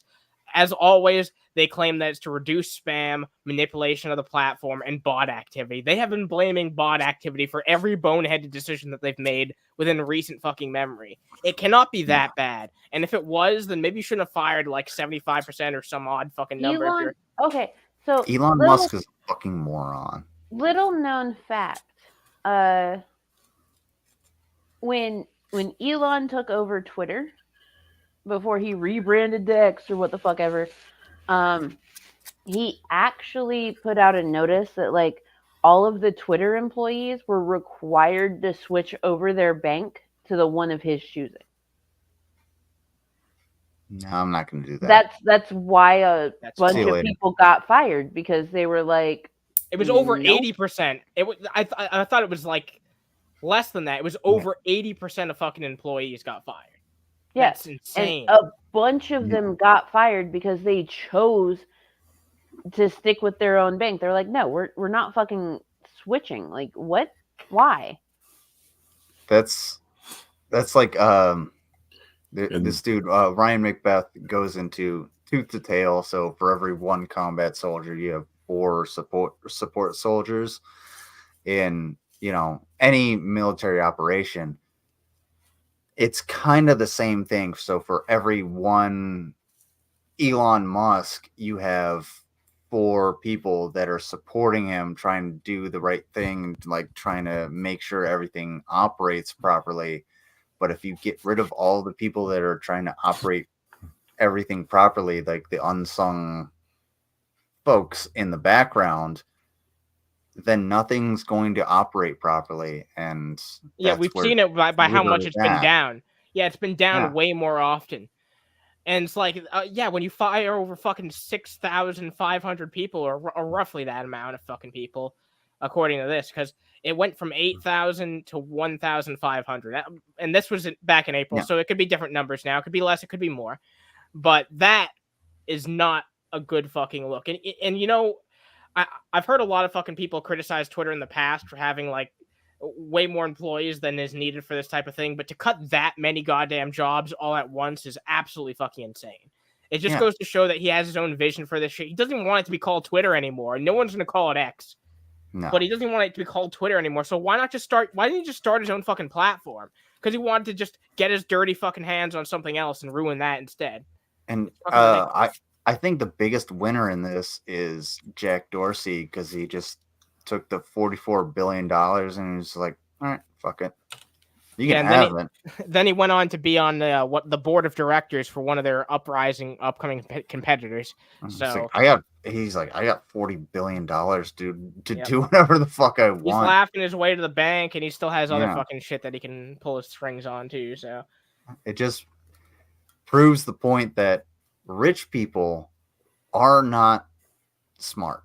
Then they face no consequences for it. And they suck. They suck. They suck shit. They suck a fat one. Anyway, we got 25 beautiful people watching right now. I think that's it for topics tonight, honestly. If you guys can drop a like, also check out the Small Human Help Fund, Mango, if you want to give your whole little spiel here at the end, and talk about if you have anything coming up as well. We'll probably roll into the end here, and you can all give your soapbox. So what do you have to say, Mango? Oh, sorry about that. I was helping Small Human. Oh, okay. Well, hopefully other people will too. Yeah. Nice segue. Like I literally had muted and taken off my headphones because, well, he needed some assistance. Right now he has for those that don't know, like Small Human is nonverbal autistic, and he has a new tooth coming in because he lost a tooth. So he has like the adult tooth coming in, and it's unpleasant. It is not a fun time for him right now. But no, tomorrow morning before brunch, I might be doing a stream, and then I'll be torturing everyone on brunch over on Lizard's channel. So yeah, like if you want to help with the Small Human Fund, it would be very much appreciated. Everything goes towards things like Oragel, pull-ups, because again, nonverbal autistic, he does not fully use the potty yet. groceries, things of that nature, while I use my paycheck to handle bills and stuff. So. And find a hoose.